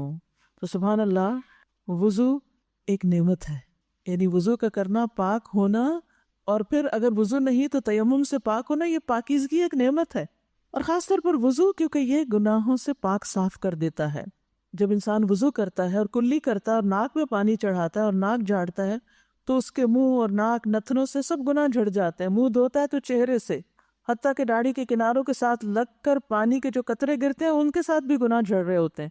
کوہنیوں تک ہاتھ دھوتا ہے تو اس کے ہاتھوں کے گناہ انگلیوں کی طرف سے پانی کے ساتھ گر جاتے ہیں۔ جب سر کا مسح کرتا ہے تو سر کے گناہ اس کے بالوں کے اطراف سے پانی کے ساتھ گر جاتے ہیں، یعنی پورا وائپ کرتا ہے۔ اور یاد رکھیے، سر پورا سر ہوتا ہے، یہاں صرف ہاتھ پھیرنا مسح نہیں ہوتا۔ پھر اسی طرح پاؤں دھوتا ہے تو پاؤں کی انگلیوں کے پوروں کی طرف سے پانی کے ساتھ سارے گناہ گر جاتے ہیں۔ پھر انسان کھڑا ہو کر نماز پڑھتا ہے، اللہ کی حمد و ثنا کرتا ہے، اس کی بزرگی، اس کے شان بیان کرتا ہے، اور اپنے دل کو خالص اللہ کے لیے فارغ کر لیتا ہے، تو آدمی اپنے گناہوں سے اس طرح پاک و صاف ہو جاتا ہے جس طرح آج ہی اس کی ماں نے اس کو جنم دیا تھا۔ اب یہ آپ پر ہے کہ آپ نماز کیسے پڑھتے ہیں، وضو کیسے کرتے ہیں، کتنے شعور کے ساتھ، اور پھر نماز میں حالت کیا ہوتی ہے۔ تو یہ اللہ سبحانہ وتعالیٰ کا بہت بڑا انعام ہے۔ اللہ اپنی نعمت تم پہ تمام کرنا چاہتا ہے۔ وضو کرنا مشکل لگتا ہے نا ذرا انسان کو، لیکن جب انسان یہ سوچے کہ یہ تو اللہ کی نعمت ہے اور ایک طریقہ ہے میرے گناہوں سے مجھے پاک کرنے کا، تو آپ کا شوق بڑھ جائے گا۔ لعلکم تشکرون، شاید کہ تم شکر گزار بنو۔ اللہ نے تمہیں جو نعمت عطا کی ہے اس کا خیال رکھو، اور اس پختہ عہد و پیمان کو نہ بھولو جو اس نے تم سے لیا ہے، یعنی تمہارا یہ قول کہ ہم نے سنا اور اطاعت قبول کی۔ اللہ سے ڈرو، اللہ دلوں کے راز تک جانتا ہے۔ تو یاد رکھیے، وَاذْكُرُوا نِعْمَتَ اللَّهِ عَلَيْكُمْ، اللہ کی نعمتوں کو یاد کرنا چاہیے، دل سے بھی اور زبان سے بھی، بول کر بھی، کیونکہ ان نعمتوں کو یاد رکھنا اللہ کے شکر اور اس کی محبت کی طرف دعوت دینے والا ہوتا ہے۔ یعنی دل میں اللہ کی محبت بھر جاتی ہے، دل میں احسان کے جذبات پیدا ہو جاتے ہیں کہ اللہ سبحانہ وتعالیٰ نے ہم پر کتنا احسان کیا ہے کہ ہمیں یہ نعمتیں عطا کی ہیں۔ پھر اسی طرح انسان کے اندر سے خود پسندی بھی نکلتی ہے، انسان کا تزکیہ ہوتا ہے، یہ تو سراسر اللہ کا احسان ہے مجھ پر۔ تو نعمتوں کا شکر ادا کرتے رہیں، چھوٹی نعمت کا بھی، بڑی نعمت کا بھی۔ رسول اللہ صلی اللہ علیہ وسلم نے فرمایا، جو تھوڑے پر شکر نہیں کرتا وہ زیادہ پر بھی نہیں کرتا، کیونکہ شکر ادا کرنا ایک رویہ ہوتا ہے، ایک مزاج ہوتا ہے۔ جو انسانوں کا شکر ادا نہیں کرتا وہ اللہ کا بھی شکر گزار نہیں بنتا۔ تو اللہ سبحانہ وتعالیٰ کے ساتھ ساتھ بندوں کے جو ہم پر احسانات ہیں ان پر بھی شکریہ ادا کرنا چاہیے۔ اللہ کے انعامات اور احسانات کو بیان کرنا شکر ہے، اور ان کو چھوڑنا ناشکری ہے۔ شکر کیا ہے؟ اللہ تعالیٰ کے انعامات اور احسانات کا ذکر کرتے رہنا، یہاں ذکر کرنے کا حکم دیا گیا ہے۔ واتقوا اللہ، اور اللہ سے ڈرو، ان اللہ علیم بذات الصدور، بے شک اللہ سینوں کے بھید تک جانتا ہے۔ اے لوگو جو ایمان لائے ہو، اللہ کی خاطر راستی پر قائم رہنے والے اور انصاف کی گواہی دینے والے بنو۔ کسی گروہ کی دشمنی تمہیں اتنا مشتعل نہ کر دے کہ انصاف سے پھر جاؤ، یعنی دشمنی میں بھی انصاف، عدل، اعتدال، تو ایکسٹریمزم تو ختم ہی ہو گیا۔ کسی گروہ کی دشمنی تمہیں اتنا مشتعل نہ کر دے کہ انصاف سے پھر جاؤ، عدل کرو۔ یہ تقویٰ سے زیادہ مناسبت رکھتا ہے۔ اللہ سے ڈر کر کام کرتے رہو، جو کچھ تم کرتے ہو اللہ اس سے پوری طرح باخبر ہے۔ وعد اللہ الذین آمنوا وعملوا الصالحات، جو لوگ ایمان لائے اور نیک عمل کریں اللہ نے ان سے وعدہ کیا ہے، کیا؟ لہم مغفرۃ واجر عظیم، کہ ان کے لیے بخشش اور اجر عظیم ہے۔ یعنی جب اللہ کی طرف سے انسان کو بخشش کا وعدہ مل جاتا ہے اور انسان کی کوششوں پر اجر کا وعدہ ہو جاتا ہے، تو پھر انسان کا دل کیا چاہتا ہے کہ سجدے میں پڑ جائے، اس پر شکر ادا کرے۔ رہے وہ لوگ جو کفر کریں اور اللہ کی آیات کو جھٹلائیں تو وہ دوزخ میں جانے والے ہیں۔ اے لوگو جو ایمان لائے ہو، اللہ کے اس احسان کو یاد کرو جو اس نے ابھی حال میں تم پر کیا، جب ایک گروہ نے تم پر دست درازی کا ارادہ کر لیا تھا مگر اللہ نے ان کے ہاتھ تم پر اٹھنے سے روک دیے۔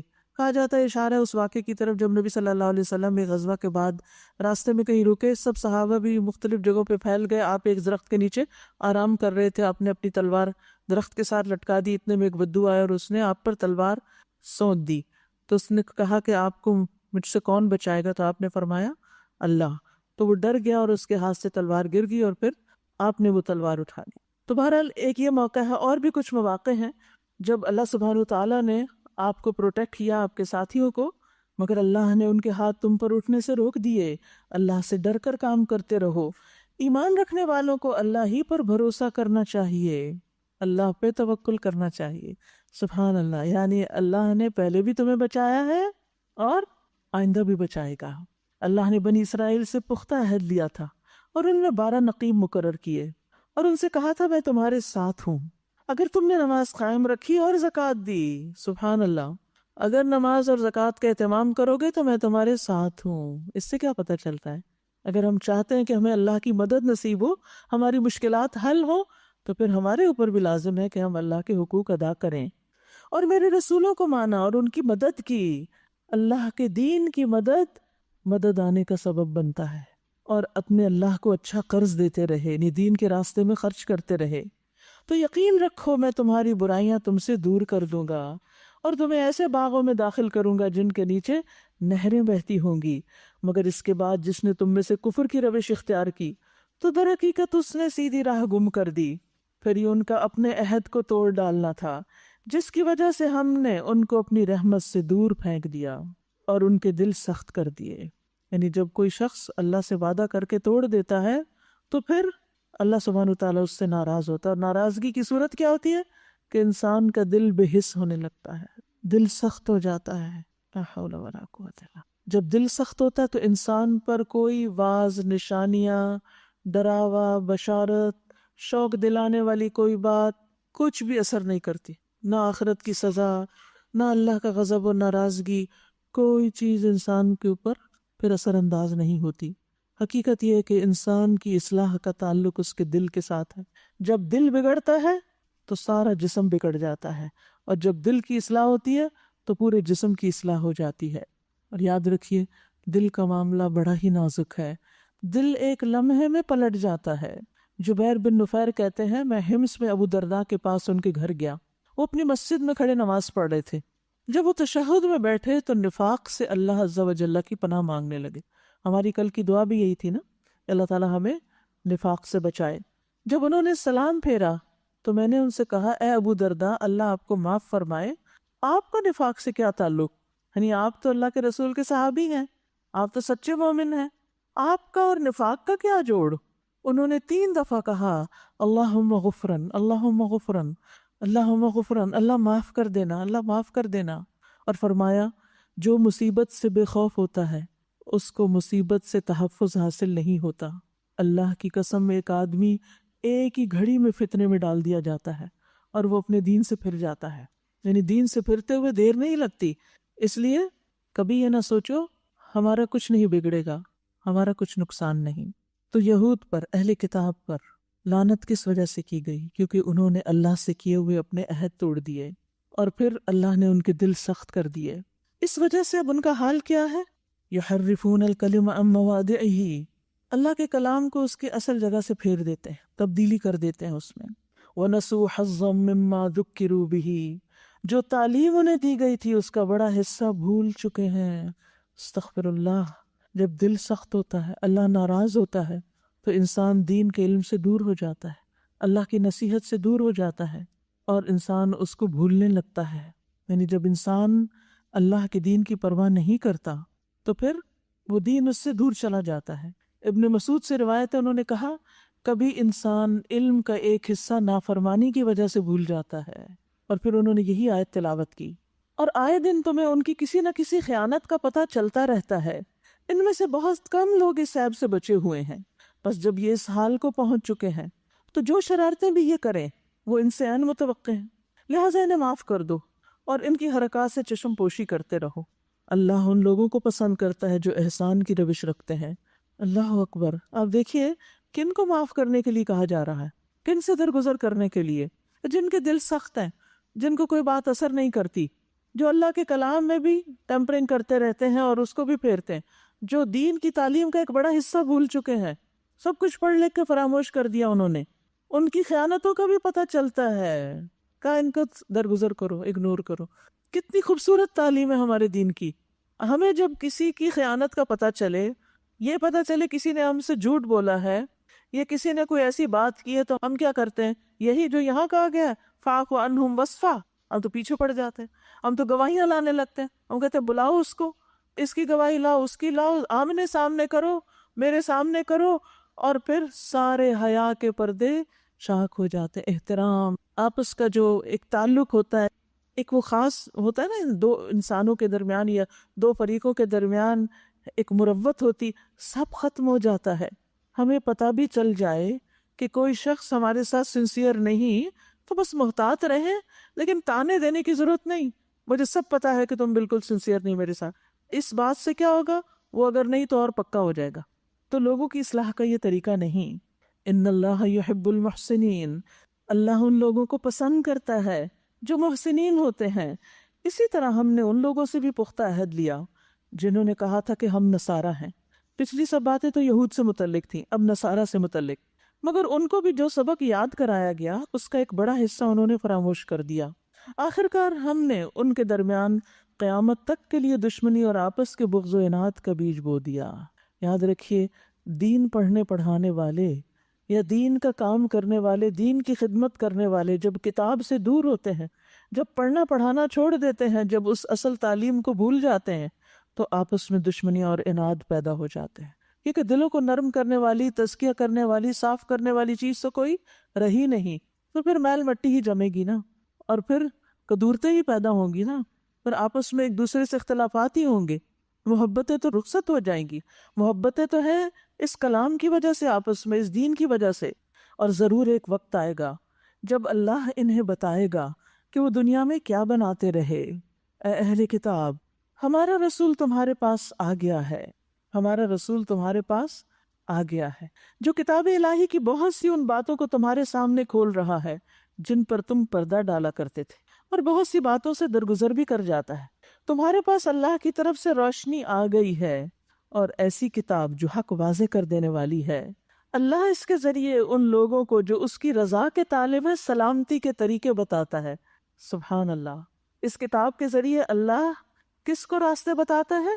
جو اس کی رضامندی چاہتے ہیں، جو اللہ کو راضی کرنا چاہتا ہے، وہ پھر اس کتاب سے ہی جاننا چاہتا ہے کہ اللہ کن باتوں سے راضی ہوتا ہے، اور اپنے اذن سے ان کو اندھیروں سے نکال کر اجالے کی طرف لاتا ہے اور راہ راست کی طرف ان کی رہنمائی کرتا ہے۔ یاد رکھیے، جو اللہ کی رضا تک پہنچنے کی شدید خواہش رکھتا ہے اور کوشش کرتا ہے، تو اللہ سبحانہ وتعالیٰ اسے اس کتاب کے ذریعے ہدایت دے دیتا ہے، اور اگر اس کی نیت اچھی ہو، ارادہ پختہ ہو، تو سلامتی کے راستوں کی طرف لے جاتا ہے اور بالآخر اس کو دارالسلام یعنی جنت تک پہنچا دیتا ہے۔ آپ یاد ہوگا کہ جنگ احد کے بعد جن لوگوں نے اللہ کے رسول کی پکار پر لبیک کہی اور زخموں سے چور ہونے کے باوجود آپ کے ساتھ چل پڑے، اور آپ ہمراہ الاسد تک ان کو ساتھ لے گئے اور وہاں سے وہ تجارت کر کے لوٹے، تو ان کے بارے میں اللہ تعالیٰ نے کیا فرمایا کہ وہ اللہ کی نعمت اور فضل کے ساتھ لوٹے، انہیں کوئی تکلیف نہیں پہنچی، اور انہوں نے اللہ کی رضا کی پیروی کی تھی۔ تو جو اللہ کی رضا کا متلاشی ہوتا ہے، اللہ سبحانہ وتعالیٰ اس کو اپنے فضل سے نوازتا ہے۔ حدیث میں آتا ہے، مسند احمد کی روایت ہے، انسان اللہ کی رضا حاصل کرتا ہے اور اس میں مسلسل لگا رہتا ہے، تو اللہ تعالیٰ جبریل سے فرماتا ہے، میرا فلاں بندہ میری رضا کی تلاش میں ہے، مجھے راضی کرنا چاہتا ہے، آگاہ رہو اس پر میری رحمت ہے۔ اس پر جبریل کہتے ہیں کہ فلاں آدمی پر اللہ کی رحمت ہو۔ حاملین عرش بھی یہی کہتے ہیں، ان کے آس پاس کے فرشتے بھی یہی کہنے لگتے ہیں، حتیٰ کہ ساتوں آسمانوں والے بھی یہی کہنے لگتے ہیں۔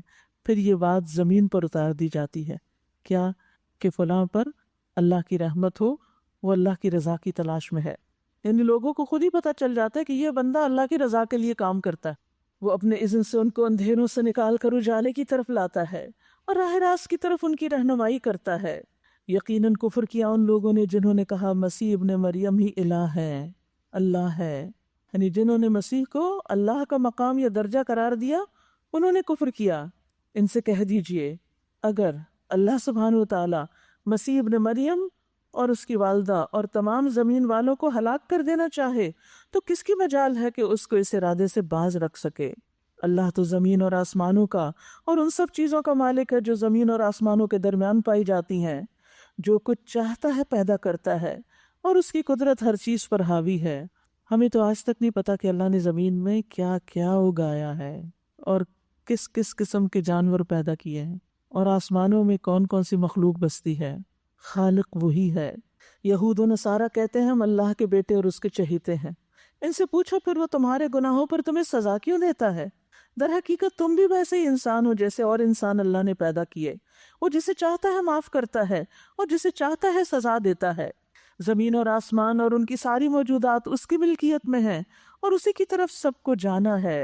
اے اہل کتاب، ہمارا یہ رسول ایسے وقت تمہارے پاس آیا ہے اور دین کی واضح تعلیم تمہیں دے رہا ہے جبکہ رسولوں کی آمد کا سلسلہ ایک مدت سے بند تھا، تاکہ تم یہ نہ کہہ سکو کہ ہمارے پاس کوئی بشارت دینے والا اور ڈرانے والا نہیں آیا۔ سو دیکھو اب وہ بشارت دینے والا اور ڈرانے والا آ گیا ہے اور اللہ ہر چیز پر قادر ہے۔ یاد کرو جب موسیٰ نے اپنی قوم سے کہا تھا کہ اے میری قوم کے لوگو، اللہ کی اس نعمت کا خیال کرو جو اس نے تمہیں عطا کی۔ اس نے تم میں نبی پیدا کیے، تمہیں فرما روا بنایا اور تمہیں وہ کچھ دیا جو دنیا میں کسی کو نہ دیا۔ اے میری قوم، اس مقدس سرزمین میں داخل ہو جاؤ جو اللہ نے تمہارے لیے لکھ دی، پیچھے نہ ہٹو ورنہ ناکام و نامراد پلٹو گے۔ انہوں نے جواب دیا، اے موسیٰ، وہاں تو بڑے زبردست لوگ رہتے ہیں، ہم وہاں ہرگز نہیں جائیں گے۔ اشارہ ہے فلسطین کی طرف، جب تک وہ وہاں سے نکل نہ جائیں۔ ہاں اگر وہ نکل گئے تو ہم داخل ہونے کے لیے تیار ہیں۔ ان ڈرنے والوں میں 2 شخص ایسے بھی تھے جن کو اللہ نے اپنی نعمت سے نوازا تھا۔ انہوں نے کہا کہ ان جباروں کے مقابلے میں دروازے کے اندر گھس جاؤ، آگے بڑھو، جب تم اندر پہنچ جاؤ گے تو تم ہی غالب رہو گے۔ یاد رکھیے کہ جب تک انسان آگے نہیں بڑھتا وہ منزل تک کیسے پہنچ سکتا ہے اگر ڈر کے ہی بیٹھا رہے۔ اللہ پر بھروسہ رکھو اگر تم مومن ہو۔ لیکن انہوں نے پھر یہی کہا کہ اے موسیٰ، ہم تو وہاں کبھی نہ جائیں گے جب تک وہ وہاں موجود ہیں، بس تم اور تمہارا رب دونوں جاؤ اور لڑو، ہم یہاں بیٹھے ہیں۔ اس پر موسیٰ نے کہا، اے میرے رب، میرے اختیار میں کوئی نہیں، میرے اختیار میں کوئی نہیں مگر یا میری اپنی ذات یا میرا بھائی، بس تو ہمیں ان نافرمان لوگوں سے الگ کر دے۔ تنگ آ گئے آخر وہ بھی۔ اللہ نے جواب دیا، اچھا تو وہ ملک یعنی فلسطین 40 سال تک ان پر حرام ہے، یہ زمین میں مارے مارے پھریں گے، یعنی صحرائے تیہ کی طرف اشارہ ہے جس میں وہ تھے، کہ اسی میں گھومتے پھرتے رہیں گے۔ ان نافرمانوں کی حالت پر ہرگز ترس نہ کھاؤ۔ اور پھر ہوا یہی کہ ان 40 سالوں میں یہ جو بڑوں کی ساری نسل تھی یہ ختم ہوئی، وہ بچے جو صحرا میں پیدا ہوئے اور وہیں ان مشقتوں میں پل بڑھ کے جوان ہوئے، یوشع بن نون کی قیادت میں پھر ان سب نے فلسطین کا رخ کیا اور اس کو فتح کر لیا۔ وَاتْلُ عَلَيْهِمْ نَبَأَ ابْنَيْ آدَمَ بِالْحَقِّ، اور ذرا انہیں آدم کے 2 بیٹوں کا قصہ بھی بے کم وقاص سنا دو۔ جب ان دونوں نے قربانی کی تو ان میں سے ایک کی قربانی قبول کر لی گئی اور دوسرے کی نہ کی گئی۔ اس نے کہا میں تجھے مار ڈالوں گا۔ حسد ہو گیا نا کہ اس کی کیوں قبول ہو گئی، میری کیوں نہیں ہوئی؟ اپنی غلطی نہیں دیکھی کہ کیوں نہیں ہوئی، چاہیے تو یہ تھا کہ اپنی کبھی کوتاہی پہ وہ غور کرتے، لیکن دوسرے پہ الزام۔ اس نے جواب دیا، اللہ تو متقی لوگوں کی نظر قبول کرتا ہے، اگر تو مجھے قتل کرنے کے لیے ہاتھ اٹھائے گا تو میں تجھے قتل کرنے کے لیے ہاتھ نہ اٹھاؤں گا۔ میں اللہ رب العالمین سے ڈرتا ہوں۔ جس کی قربانی قبول ہوئی تھی حابیل، اس نے یہ کہا، میں چاہتا ہوں کہ میرا اور اپنا گناہ تو ہی سمیٹ لے اور دوزخی بن کر رہے۔ میں نے سمجھانے کی کوشش کی اس کو، ظالموں کے ظلم کا یہی ٹھیک بدلہ ہے۔ آخر کار اس کے نفس نے اپنے بھائی کا قتل اس کے لیے آسان کر دیا اور وہ اسے مار کر ان لوگوں میں شامل ہو گیا جو نقصان اٹھانے والے ہیں۔ پھر اللہ نے ایک کوا بھیجا جو زمین کھودنے لگا تاکہ اسے بتائے کہ اپنے بھائی کی لاش کیسے چھپائے۔ یہ دیکھ کر وہ بولا، افسوس مجھ پر، میں اس کوے جیسا بھی نہ ہو سکا کہ اپنے بھائی کی لاش چھپانے کی تدبیر نکال لیتا۔ اس کے بعد وہ اپنے کیے پہ بہت پچھتایا، لیکن پھر وقت گزر چکا تھا۔ اسی وجہ سے بنی اسرائیل پر ہم نے یہ فرمان لکھ دیا کہ جس نے کسی انسان کو خون کے بدلے یا زمین میں فساد پھیلانے کے سوا کسی اور وجہ سے قتل کیا، اس نے گویا تمام انسانوں کو قتل کر دیا۔ ایک انسان کا قتل سارے انسانوں کے قتل کے برابر، ایک مومن کا قتل۔ اور یہاں اس آیت میں قتل کی سنگینی کو واضح کیا گیا ہے اور اس کی مذمت کی گئی ہے۔ حدیث میں آتا ہے رسول اللہ صلی اللہ علیہ وسلم نے فرمایا، اگر تمام آسمانوں اور زمین والے کسی مومن کے قتل میں شریک ہوں تو اللہ ان سب کو جہنم میں دھکیل دے گا۔ یعنی اگر کیا نہ بھی ہو، ساتھ دینے پر بھی اتنی بڑی سزا ہے۔ رسول اللہ صلی اللہ علیہ وسلم نے فرمایا، جس نے مومن کو قتل کیا اور بلا وجہ ظلم سے قتل کیا تو اللہ اس کا کوئی عمل قبول نہ کرے گا، نہ نفل نہ فرض، اور ایسا شخص جو ہے وہ اللہ کے ہاں انتہائی مبغوض ہے۔ یاد رکھیے کہ یہ دنیا میں پہلا قتل ہوا تھا، اور اسی طرح جس نے کسی کی جان بچائی اس نے گویا تمام انسانوں کو زندگی بخش دی، مگر ان کا حال یہ ہے کہ ہمارے رسول پے در پے ان کے پاس کھلی کھلی ہدایات لے کر آئے، پھر بھی ان میں بکثرت لوگ زمین میں زیادتیاں کرنے والے ہیں۔ جو لوگ اللہ اور اس کے رسول سے لڑتے ہیں اور زمین میں اس لیے بھاگ دوڑ کرتے پھرتے ہیں کہ فساد برپا کریں، ان کی سزا یہ ہے کہ قتل کیے جائیں یا سولی پہ چڑھائے جائیں، یا ان کے ہاتھ اور پاؤں مخالف سمتوں سے کاٹ ڈالے جائیں، یا جلا وطن کر دیے جائیں۔ یہ ذلت اور رسوائی تو ان کے لیے دنیا میں ہے، اور آخرت میں ان کے لیے اس سے بڑی سزا ہے۔ یاد رکھیے، امن و امان کو خراب کرنا اور فساد پھیلانا یہ بہت بڑا جرم ہے۔ دنیا میں بھی اس کی سزا بہت سخت ہے، اور آخرت میں تو عذاب عظیم ہے۔ مگر جو لوگ توبہ کر لیں اس سے پہلے کہ تم ان پہ قابو پا جاؤ، تمہیں معلوم ہونا چاہیے کہ اللہ معاف کرنے والا اور رحم فرمانے والا ہے۔ اے لوگو جو ایمان لائے ہو، اللہ سے ڈرو اور اس کی جناب میں باریابی کا ذریعہ تلاش کرو، وسیلہ تلاش کرو۔ یہ وسیلہ کیا ہے؟ کوئی انسان نہیں، بلکہ ایمان، عمل صالح، اللہ کی اطاعت، نیک کام، وجاہدوا فی سبیلہ، اور اس کی راہ میں جد و جہد کرو، لعلکم تفلحون، تاکہ تمہیں کامیابی نصیب ہو۔ خوب جان لو کہ جن لوگوں نے کفر کا رویہ اختیار کیا، اگر ان کے قبضے میں زمین کی ساری دولت بھی ہو اور اتنی ہی اس کے ساتھ اور بھی، اور وہ چاہیں کہ اسے فدیے میں دے کر قیامت کے دن کے عذاب سے بچ جائیں، تب بھی وہ ان سے قبول نہ کی جائے گی اور انہیں دردناک سزا مل کر رہے گی۔ وہ چاہیں گے کہ دوزخ کی آگ سے نکل بھاگے، مگر وہ نکل نہ سکیں گے، اور انہیں قائم رہنے والا عذاب دیا جائے گا۔ والسارق والسارقۃ فاقطعوا ایدیہما، چور خواہ عورت ہو یا مرد، دونوں کے ہاتھ کاٹ دو، یہ ان کی کمائی کا بدلہ ہے، اور اللہ کی طرف سے عبرتناک سزا۔ اللہ کی قدرت سب پر غالب ہے، اور وہ دانا و بینا ہے۔ پھر جو ظلم کرنے کے بعد توبہ کر لے اور اپنی اصلاح کر لے تو اللہ کی نظر عنایت پھر اس پر مائل ہو جائے گی۔ اللہ بہت درگزر کرنے والا ہے اور رحم فرمانے والا ہے۔ کیا تم نہیں جانتے کہ اللہ زمین اور آسمانوں کی سلطنت کا مالک ہے؟ جسے چاہے سزا دے، جسے چاہے معاف کر دے، وہ ہر چیز کا اختیار رکھتا ہے۔ اے پیغمبر، آپ کے لیے باعث رنج نہ ہو وہ لوگ جو کفر کی راہ میں بہت دوڑ دھوپ کر رہے ہیں، خواہ وہ ان میں سے جو منہ سے کہتے ہیں ہم ایمان لائے مگر دل ان کے ایمان نہیں لائے، یعنی منافق، یا ان میں سے ہو جو یہودی بن گئے، جن کا حال یہ ہے کہ جھوٹ کے لیے کان لگاتے ہیں، اور دوسرے لوگوں کی خاطر جو تمہارے پاس کبھی نہیں آئے سن گن لیتے پھرتے ہیں، جاسوسی کرتے ہیں۔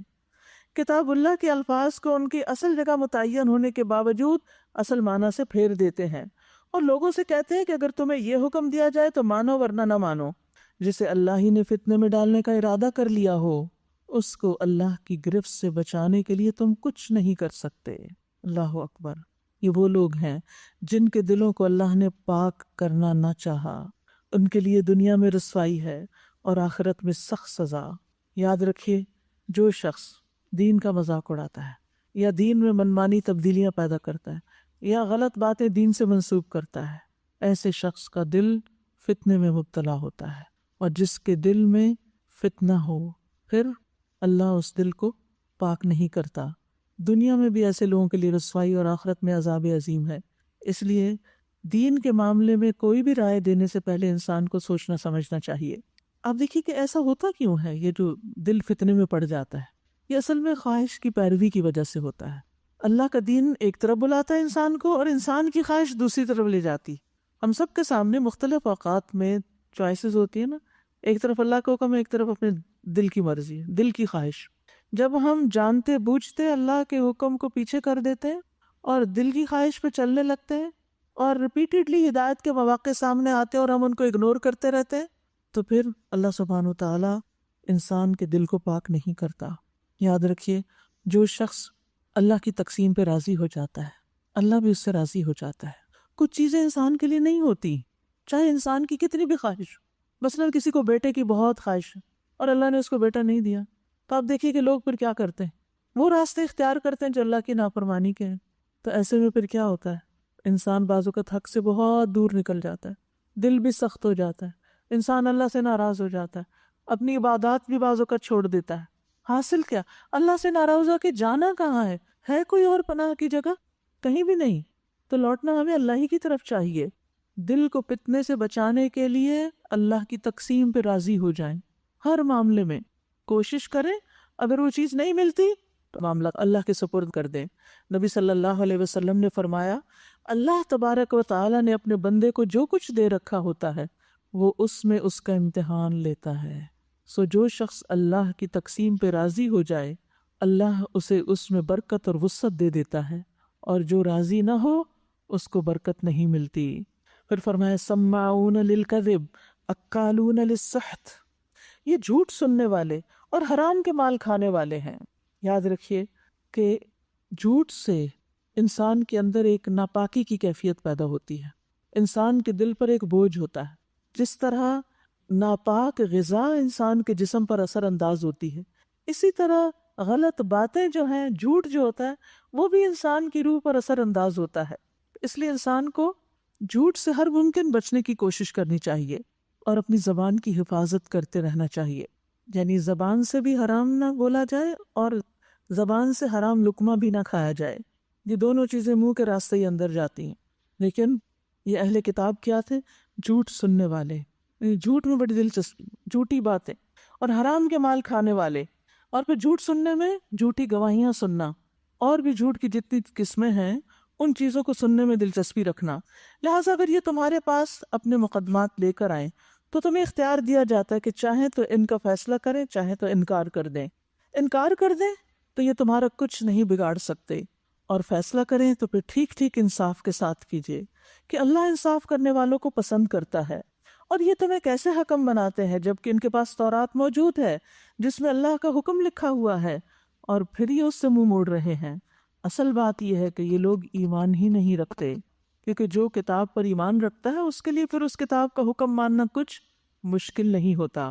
ہم نے تورات نازل کی جس میں ہدایت اور روشنی تھی. سارے نبی جو مسلم تھے اسی کے مطابق ان یہودی بن جانے والوں کے معاملات کا فیصلہ کرتے تھے.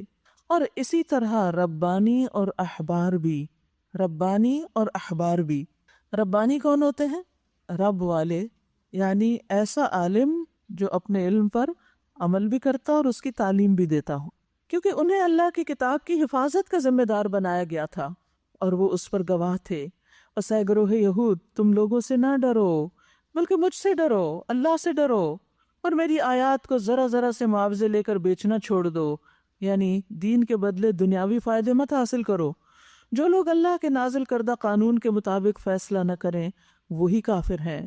تورات میں ہم نے یہودیوں پر یہ حکم لکھ دیا تھا کہ جان کے بدلے جان، آنکھ کے بدلے آنکھ، ناک کے بدلے ناک، کان کے بدلے کان، دانت کے بدلے دانت، اور تمام زخموں کے لیے برابر کا بدلہ. پھر جو قصاص کا صدقہ کر دے تو وہ اس کے لیے کفارہ ہے، اور جو لوگ اللہ کے نازل کردہ قانون کے مطابق فیصلہ نہ کریں وہی ظالم ہے. پھر ہم نے ان پیغمبروں کے بعد مریم علیہ السلام کے بیٹے عیسیٰ کو بھیجا علیہ السلام. تورات میں سے جو کچھ اس کے سامنے موجود تھا وہ اس کی تصدیق کرنے والا تھا، اور ہم نے اس کو انجیل عطا کی جس میں رہنمائی اور روشنی تھی، اور وہ بھی تورات میں سے جو کچھ اس وقت موجود تھا اس کی تصدیق کرنے والی تھی، اور تقوی والوں کے لیے سراسر ہدایت اور نصیحت تھی. ہمارا حکم تھا کہ اہل انجیل اس قانون کے مطابق فیصلہ کریں جو اللہ نے اس میں نازل کیا ہے، اور جو لوگ اللہ کے نازل کردہ قانون کے مطابق فیصلہ نہ کریں وہی فاسق ہیں. اے محمد صلی اللہ علیہ وسلم، ہم نے آپ کی طرف یہ کتاب بھیجی، یعنی قرآن مجید، جو حق لے کر آئی ہے، اور الکتاب میں سے جو کچھ اس کے آگے موجود ہے اس کی تصدیق کرنے والی ہے، یعنی پچھلی کتابوں کی تصدیق کرتی ہے، اور اس کی محافظ و نگہبان ہے. جی ہاں، یعنی یہ قرآن مجید کی خاص صفت ہے کہ یہ پچھلی کتابوں کی حفاظت کرنے والی، یعنی اس میں جو لوگوں نے تبدیلیاں کر دی ان میں سے جو ضروری احکامات تھے ان کو صحیح طور پر اس میں درج کر دیا گیا ہے، اس کی محافظ و نگہبان ہے. لہٰذا تم اللہ کے نازل کردہ قانون کے مطابق لوگوں کے معاملات کا فیصلہ کرو، اور جو حق تمہارے پاس آیا ہے اس سے منہ موڑ کر ان کی خواہشات کی پیروی نہ کرو. بار بار یہ منع کیا جاتا ہے کہ خواہشات کی پیروی نہ کرو. یعنی اللہ سبحانہ وتعالیٰ نے نبی صلی اللہ علیہ وسلم کو مشرکین اور اہل کتاب کی خواہشات کی پیروی کرنے سے منع کیا ہے. یعنی اللہ سبحانہ وتعالیٰ نے آپ کو منع کیا کہ آپ مشرکین اور اہل کتاب کی خواہشات کی پیروی نہ کریں، کیونکہ خواہشات کی پیروی انسان کو اکثر حق سے دور کر دیتی ہے اور گمراہ کر دیتی ہے. ہم نے تم میں سے ہر ایک کے لیے ایک شریعت اور ایک راہ عمل مقرر کی ہے۔ اگرچہ تمہارا رب چاہتا تو تم سب کو ایک امت بھی بنا سکتا تھا، یعنی اللہ چاہتا تو تمہیں ایک امت بنا سکتا تھا، لیکن اس نے یہ اس لیے کیا کہ جو کچھ اس نے تم لوگوں کو دیا ہے اس میں وہ تمہاری آزمائش کرے، لہذا بھلائیوں میں ایک دوسرے سے سبقت لے جانے کی کوشش کرو۔ فاستبقوا الخیرات، پھر دوبارہ آیا ہے، آخر کار تم سب کو اللہ کی طرف پلٹ کر جانا ہے، پھر وہ تمہیں اصل حقیقت بتا دے گا جس میں تم اختلاف کرتے رہے ہو۔ پس اے محمد صلی اللہ علیہ وسلم، آپ اللہ کے نازل کردہ قانون کے مطابق ان لوگوں کے معاملات کا فیصلہ کیجئے اور ان کی خواہشات کی پیروی نہ کیجئے۔ ہوشیار رہیے کہ یہ لوگ آپ کو فتنے میں ڈال کر اس ہدایت سے ذرہ برابر منحرف نہ کرنے پائیں جو اللہ نے آپ کی طرف نازل کی، پھر اگر یہ اس سے منہ موڑ لیں تو جان لیجئے کہ اللہ نے ان کے بعض گناہوں کی وجہ سے ان کو مصیبت میں مبتلا کرنے کا ارادہ کر لیا ہے۔ گناہوں کی وجہ سے مصیبت میں مبتلا کرنے کا ارادہ کر لیا ہے، اور یہ حقیقت ہے کہ ان لوگوں میں سے اکثر فاسق ہیں۔ کیا یہ جاہلیت کا فیصلہ چاہتے ہیں؟ جاہلیت کیا ہے؟ اسلام کے قوانین کے خلاف کوئی بھی قانون جاہلیت کا قانون ہے، حالانکہ جو لوگ اللہ پر یقین رکھتے ہیں ان کے نزدیک اللہ سے بہتر فیصلہ کرنے والا کوئی نہیں۔ جاہلیت کا لفظ جو ہے نا، یہ اسلام کے اپوزٹ استعمال ہوتا ہے، یعنی جو چیزیں درست نہیں تھیں دور جاہلیت میں اسلام نے ان کو ریکٹیفائی کیا، درست کیا۔ اب اگر کوئی اسلام کے طریقے کو چھوڑ کے پرانے جاہلیت کے طریقوں کو اختیار کرے گا تو وہ اللہ کے قابل قبول نہیں۔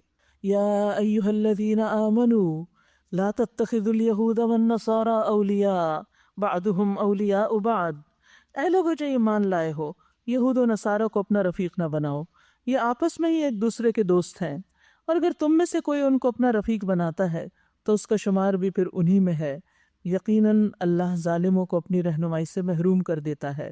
اصل میں بات یہ تھی کہ جو منافقین تھے ان کے جو پرانے تعلقات تھے، جیسے یہودی قبائل کے ساتھ جو ان کے حلیفانہ تعلقات تھے، وہ ان کو ختم نہیں کر رہے تھے۔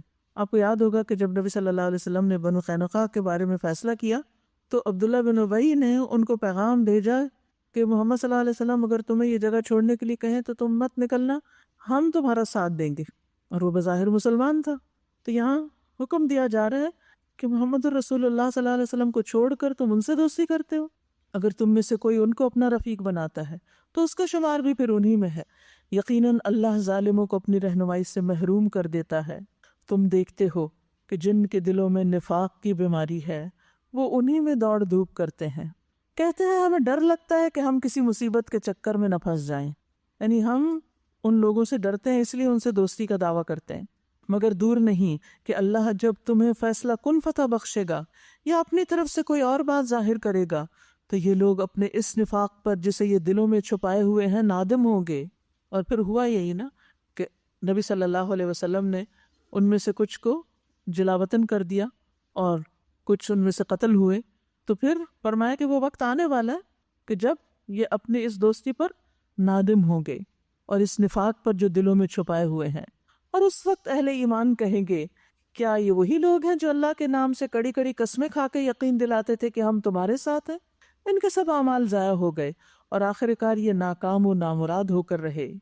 یا ایھا الذین آمنوا من یرتد منکم عن دینہ فسوف یأتی اللہ بقوم یحبهم ویحبونہ، اے لوگو جو ایمان لائے ہو، اگر تم میں سے کوئی اپنے دین سے پھرتا ہے، دین کو چھوڑ دینا چاہتا ہے تو پھر جائیں، اللہ اور بہت سے ایسے لوگ پیدا کر دے گا جو اللہ کو محبوب ہوں گے اور اللہ ان کو محبوب ہوگا، یعنی وہ اللہ سے محبت کرتے ہوں گے اور اللہ تعالیٰ ان سے محبت کرے گا، جو مومنوں پر نرم اور کفار پر سخت ہوں گے، جو اللہ کی راہ میں جد و جہد کریں گے اور کسی ملامت کرنے والے کی ملامت سے نہ ڈریں گے۔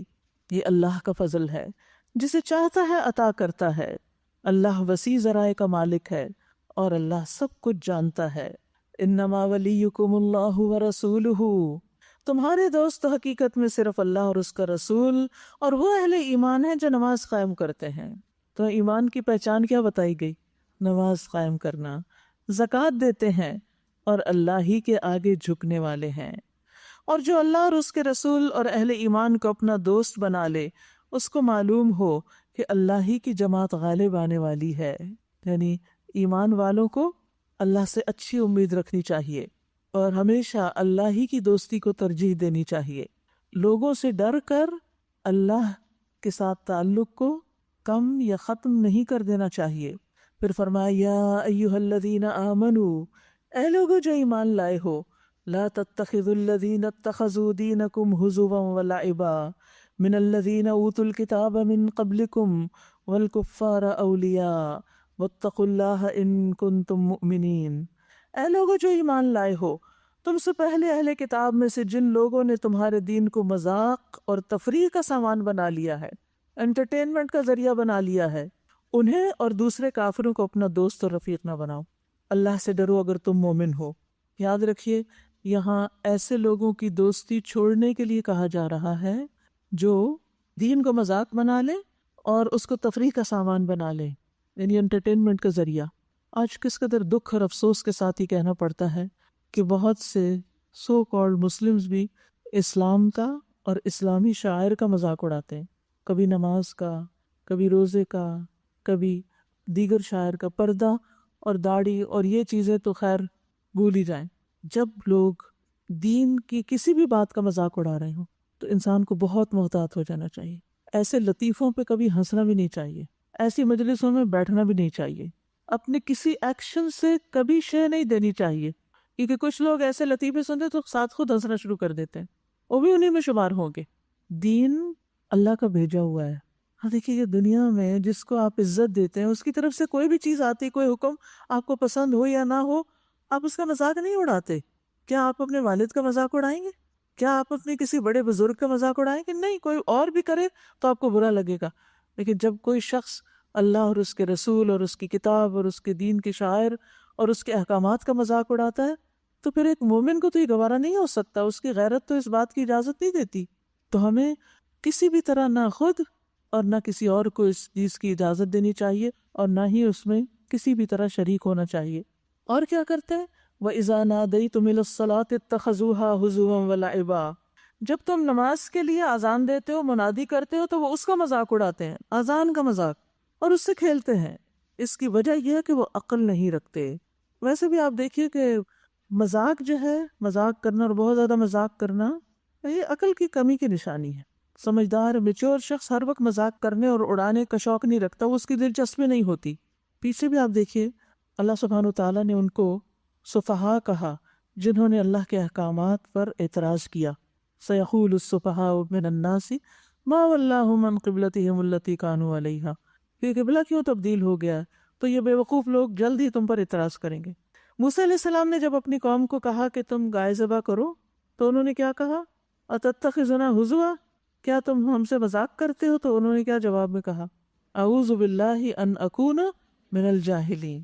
تو یہ جہالت کم عقلی کی علامت ہوتی ہے کہ انسان اللہ کی بات کا مذاق اڑائے یا دین کے احکامات کا مذاق اڑائے، کیونکہ جو معمولی سمجھ بوجھ بھی رکھتا ہے نا تو وہ جانتا ہے کہ اللہ سب سے بڑا ہے اور اللہ کی پکڑ دور نہیں، وہ ایسے کام نہیں کر سکتا۔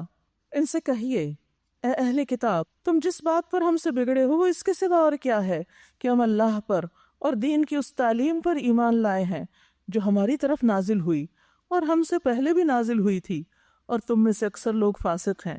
پھر کہیے کیا میں ان لوگوں کی نشاندہی کروں جن کا انجام اللہ کے ہاں فاسقوں کے انجام سے بھی بدتر ہے، وہ جن پر اللہ نے لعنت کی، جن پر اس کا غضب ٹوٹا، جن میں سے بندر اور سور بنائے گئے، جنہوں نے طاغوت کی بندگی کی، ان کا درجہ اور بھی زیادہ برا ہے اور وہ سیدھی راہ سے بہت زیادہ بھٹکے ہوئے ہیں۔ یہ جب تم لوگوں کے پاس آتے ہیں تو کہتے ہیں کہ ہم ایمان لائے، حالانکہ کفر لیے ہوئے آئے تھے اور کفر ہی لیے ہوئے واپس گئے۔ اللہ خوب جانتا ہے جو کچھ یہ دلوں میں چھپائے ہوئے ہیں۔ تم دیکھتے ہو کہ ان میں سے بکثرت لوگ گناہ اور ظلم و زیادتی کے کاموں میں بھاگے دوڑے پھرتے ہیں اور حرام کے مال کھاتے ہیں۔ بہت بری حرکات ہیں جو یہ کر رہے ہیں۔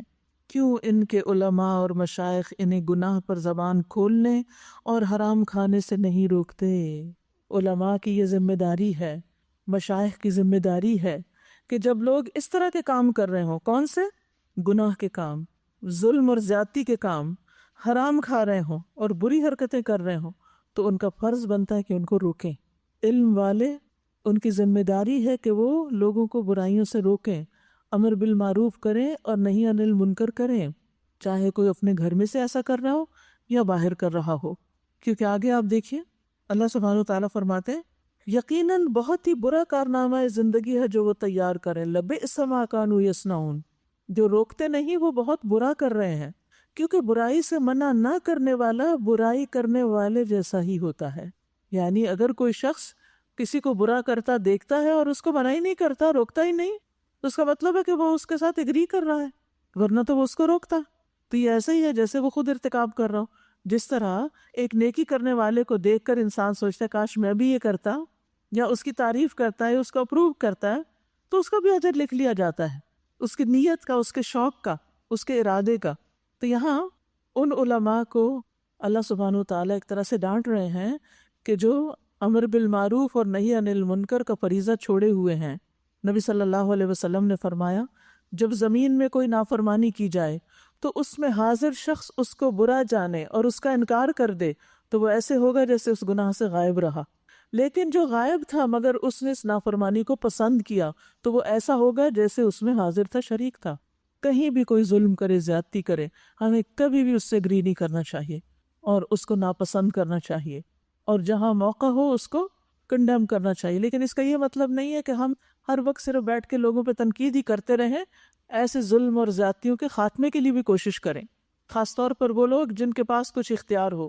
وقالت الیہود ید اللہ مغلولہ، یہود کہتے ہیں اللہ کے ہاتھ بندھے ہوئے ہیں، نعوذ باللہ۔ یعنی مراد کیا ہے اس سے کہ اللہ تعالیٰ بخیل ہے، دیتا نہیں۔ غلت ایدیہم، باندھے گئے ان کے ہاتھ، ولعنوا بما قالوا، اور لعنت کیے گئے اس بات کی وجہ سے جو انہوں نے کہی۔ بل یداہ مبسوطتان، بلکہ اس کے ہاتھ تو پھیلے ہوئے ہیں، یعنی اللہ کے ہاتھ تو کشادہ ہیں، جس طرح چاہتا ہے خرچ کرتا ہے۔ حدیث میں آتا ہے کہ اللہ کا دایاں ہاتھ بھرا ہوا ہے، دن رات خرچ کرتا ہے لیکن اس میں کوئی کمی نہیں آتی۔ ذرا دیکھو جب سے زمین و آسمان اس نے پیدا کیے وہ خرچ ہی کر رہا ہے لیکن اس کے ہاتھ کے خزانے میں کمی نہیں آئی۔ اور پھر آپ دیکھیے کہ لوگ جو ایسی باتیں کرتے ہیں تو اللہ سبحانہ وتعالیٰ کتنا بردبار ہے کہ ایسی باتیں سن کر بھی انہیں مہلت دیتا ہے اور انہیں بیکار نہیں چھوڑتا۔ اللہ سے بڑھ کر کوئی صبر کرنے والا نہیں۔ حدیث میں آتا ہے تکلیف دہ بات سن کر اللہ سے زیادہ صبر کرنے والا کوئی نہیں، اسی لیے اس کو الصبور بھی کہا جاتا ہے، بہت زیادہ صبر کرنے والا۔ فرمایا لوگ اس کا بیٹا ہونے کا دعویٰ کرتے ہیں اور اس کا ہمسر بنا دیتے ہیں، پھر بھی وہ انہیں عافیت دیتا ہے اور ان کی حفاظت کرتا ہے، ان کو رزق دیتا ہے اور انہیں نعمتیں عطا کرتا ہے۔ یعنی لوگ اللہ سبحانہ وتعالیٰ کے بارے میں کیسی کیسی گستاخیاں نہیں کرتے، کیسا کیسا شرک نہیں کرتے، اس کے باوجود وہ ان کو دیتا چلا جا رہا ہے، دیتا چلا جا رہا ہے۔ اللہ کے ہاتھ کشادہ ہیں، جس طرح چاہتا ہے خرچ کرتا ہے۔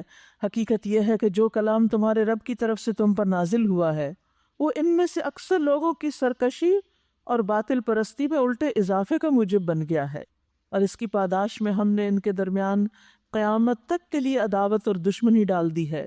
جب کبھی یہ جنگ کی آگ بھڑکاتے ہیں اللہ اس کو ٹھنڈا کر دیتا ہے۔ یہ زمین میں فساد پھیلانے کی کوشش کر رہے ہیں مگر اللہ فساد برپا کرنے والوں کو ہرگز پسند نہیں کرتا۔ اگر اس سرکشی کے بجائے یہ اہل کتاب ایمان لے آتے اور تقوی اختیار کرتے تو ہم ان کی برائیاں ان سے دور کر دیتے اور ان کو نعمت بھری جنتوں میں پہنچاتے۔ اللہ کی طرف سے توبہ کی دعوت ہے۔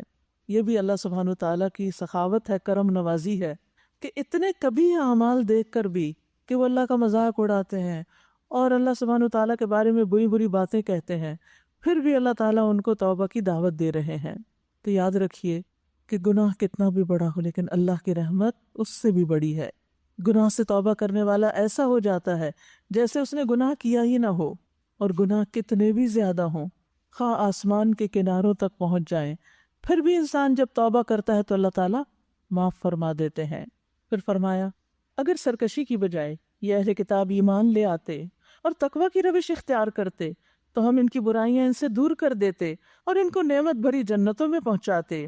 کاش انہوں نے تورات اور انجیل اور ان دوسری کتابوں کو قائم کیا ہوتا، یعنی ان پر عمل کیا ہوتا، وہ کتابیں جو ان کے رب کی طرف سے ان کے پاس بھیجی گئی تھیں۔ ایسا کرتے تو ان کے لیے اوپر سے رزق برستا اور نیچے سے ابلتا۔ اس میں کس چیز کا وعدہ کیا جا رہا ہے کہ اگر کوئی اللہ کی اطاعت کرے گا کتاب پر عمل کرے گا تو اللہ سبحانہ و تعالیٰ اس کے لیے رزق کے دروازے کھول دے گا۔ رزق میں بھی رکاوٹ اللہ کی نافرمانی کی وجہ سے آتی، اس کے لیے توبہ بھی ضروری ہے۔ اور توبہ کا مطلب کیا ہے کہ جن چیزوں کو ہم نے چھوڑ رکھا ہے اب ہم ان کو کریں گے، اگرچہ ان میں کچھ لوگ راست رو بھی ہیں لیکن ان کی اکثریت سخت بدعمل ہے۔ تو کتاب کو قائم کرنے کا بہترین فائدہ یہاں بتایا جا رہا ہے کہ اس سے بارشیں برسیں گی، نباتات ہوں گے، وسیع رزق ہوگا۔ اوپر سے کیا آتا ہے؟ بارش آتی ہے نا، یعنی اتنا رزق دیں گے کہ کبھی ختم نہ ہوگا۔ اور یہ بھی یاد رکھیے کہ علم کا حاصل کرنا اور خصوصاً دین پڑھنے پڑھانے کے لیے وقت نکالنا انسان کی زندگی میں برکتیں لاتا ہے۔ انس بن مالک کہتے ہیں کہ نبی صلی اللہ علیہ وسلم کے زمانے میں 2 بھائی تھے، جن میں سے ایک تو نبی صلی اللہ علیہ وسلم کی خدمت میں آیا کرتا تھا، وہاں آتا، آپ سے باتیں سنتا، یاد کرتا، پڑھتا پڑھاتا، اور دوسرا بھائی کماتا تھا۔ چنانچہ کمانے والے بھائی نے اپنے دوسرے بھائی کے بارے میں نبی صلی اللہ علیہ وسلم سے شکایت کی کہ یہ کوئی کام نہیں کرتا، یہ روز آپ کے پاس آ جاتا ہے اور بس اس کو تو صرف پڑھنے پڑھانے سے دلچسپی ہے۔ تو نبی صلی اللہ علیہ وسلم نے فرمایا شاید کہ تم اسی کی وجہ سے رزق دیے جا رہے ہو کہ تم نے اس کو فارغ کر رکھا ہے کہ یہ کچھ پڑھ لے۔ یاد رکھیے جس طرح دنیا کا نظام چلانے کے لیے، دنیا کے کام کے لیے افراد چاہیے ہوتے ہیں نا، کارخانے چلانے کے لیے، گورنمنٹ کا نظام چلانے کے لیے ہر ادارے میں لوگ چاہیے ہوتے ہیں، اسی لیے یونیورسٹیاں کھلی ہوئی ہیں، اسکول بنے ہوئے ہیں کہ ان میں سے ایسے افراد تیار ہوتے رہیں جو ان سب چیزوں کو چلاتے رہیں۔ اسی طرح دین کو پھیلانے کے لیے، دین کی تعلیم کے لیے، دین کو عام کرنے کے لیے افراد چاہیے ہوتے ہیں۔ جب کوئی دنیا کے لیے وقف ہوتا ہے، ایک کے بعد ایک ڈگری کر رہا ہے، پھر ریسرچ کرنے لگتا ہے، پھر کئی سال، اب دیکھیے ایک ڈاکٹر جب ڈاکٹر بنتا ہے انسانوں کے علاج کے لیے تو کیسی محنت کرتا ہے، اور 4-5 سال MBBS کرنے کے بعد پھر ہاؤس جاب اور پھر ریزیڈنسی اور پھر کیا سے کیا نہیں ہوتا رہتا۔ کوئی ان کو برا بلا کہتا ہے؟ کوئی ان پر اعتراض کرتا ہے یہ کیا تم بس ساری زندگی پڑھتے ہی رہو گے؟ سب احترام کرتے ہیں، نہیں بھائی وہ تو سب کے فائدے کا کام کر رہا ہے، وہ تو انسانوں کا علاج کر کے ان کو تکلیف سے نکالے گا۔ اس کے برعکس اگر کوئی شخص دین کی تعلیم حاصل کرنے کے لیے، مزید پڑھنے کے لیے مال خرچ کرتا ہے یا وقت لگاتا ہے یا اپنی شادی میں کچھ تاخیر کر لیتا ہے، سب اس کے پیچھے پڑ جاتے ہیں۔ وہ کیوں پڑھ رہا ہے؟ وہ بھی تو اسی لیے پڑھ رہا ہے نا کہ انسانیت کا بھلا کیا جائے، اس کی خدمت کی جائے، ان کو دنیا اور آخرت کی مشکلات سے نکالا جائے۔ جیسے ڈاکٹر خدمت پر مامور ہے، ایسے ہی دین پڑھنے پڑھانے والے بھی لوگوں کی خدمت کے کام پر ہی مامور ہیں۔ تو بعض اوقات ایک ہی گھر میں 2 طرح کے بچے ہوتے ہیں، ایک کام کر رہے، ایک کام کر رہے، ایک کو تو ہر چیز کی فیسلٹی مل رہی ہے اور دوسرے کو روز تان و تشنیع ہو رہی ہے کہ تم تو اپنا وقت ضائع کر رہے ہو۔ لیکن ہو سکتا ہے وہ ایک فرد جو دین پڑھ رہا ہے، اس کے دین پڑھنے اور پڑھانے کی وجہ سے باقی سب گھر والوں پر اللہ کی رحمتیں ہوں۔ اس حدیث سے صاف پتہ چل رہا ہے، جب اس نے آ کے شکایت کی تو آپ نے فرمایا شاید تمہاری روزی اسی کی وجہ سے لگی ہوئی ہے کہ تم اس کو سپورٹ کر رہے ہو۔ پھر اسی طرح قرآن مجید کے بارے میں آتا ہے کہ قرآن پڑھنے پڑھانے سے برکت ملتی ہے۔ کتاب انزلناہ الیک مبارک، یہ کتاب جو ہم نے آپ کی طرف نازل کی ہے بہت بابرکت ہے، اس لیے آپ جتنا قرآن کے قریب ہوں گے اس سے اپنا تعلق قائم کریں گے، اسی اعتبار سے، اسی حساب سے آپ کی جان، مال، اہل و عیال اور وقت میں برکت ہوگی۔ بعض مفسرین کہا کرتے تھے ہم قرآن پڑھنے میں مشغول ہوئے تو ہمیں دنیا میں برکات اور بھلائیوں نے ڈھانپ لیا۔ ابو ہریرہ کہا کرتے تھے بے شک قرآن پڑھنے کی وجہ سے گھر اپنے رہنے والوں کے لیے کشادہ ہو جاتا ہے، اس میں فرشتے حاضر ہوتے ہیں، شیاطین اس گھر کو چھوڑ دیتے ہیں، اس گھر کی خیر و برکت بڑھ جاتی ہے۔ اور قرآن نہ پڑھنے کی وجہ سے گھر اپنے رہنے والوں کے لیے تنگ ہو جاتا ہے، فرشتے اس کو چھوڑ دیتے ہیں، شیطان اس میں بسیرا کر لیتے ہیں، اس گھر کی خیر و برکت بہت کم ہو جاتی ہے۔ تو اس سے کیا پتہ چلتا ہے کہ خود گھر میں قرآن پڑھنا چاہیے۔ بعض لوگ خود کچھ نہیں پڑھتے، صرف محلے کی مسجد سے چھوٹے چھوٹے بچوں کو بلا کر ان کو بٹھا کے ان سے پڑھوا کے ان کو کھانا کھلا کے بس اسی کو کافی سمجھتے ہیں کہ برکت آ گئی۔ ٹھیک ہے، یہ بھی برکت ہے، میں نہیں کہتی کہ جب کوئی قرآن پڑھے کہیں تو برکت نہیں ہوتی۔ جب بھی کچھ لوگ اللہ کے گھروں میں سے کسی گھر میں جمع ہو کر اکٹھے ہو کر قرآن پڑھتے ہیں، یتلون کتاب اللہ ویتدارسونہ بینہم، اور اس کو آپس میں سیکھتے سکھاتے ہیں، الا ونزلت علیہم الرحمہ، ان پہ رحمت نازل ہوتی ہے، ان پہ سکینت آتی ہے، ان کو فرشتے گھیر لیتے ہیں۔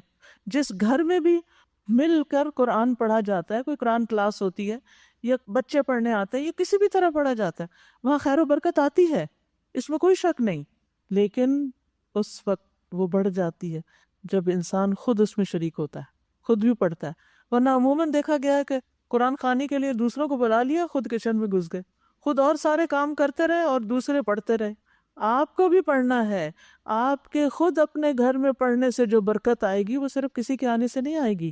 تو آپ دیکھیے کتنی برکتیں ہیں، اس گھر میں فرشتے آتے ہیں، شیاطین وہ جگہ چھوڑ دیتے ہیں۔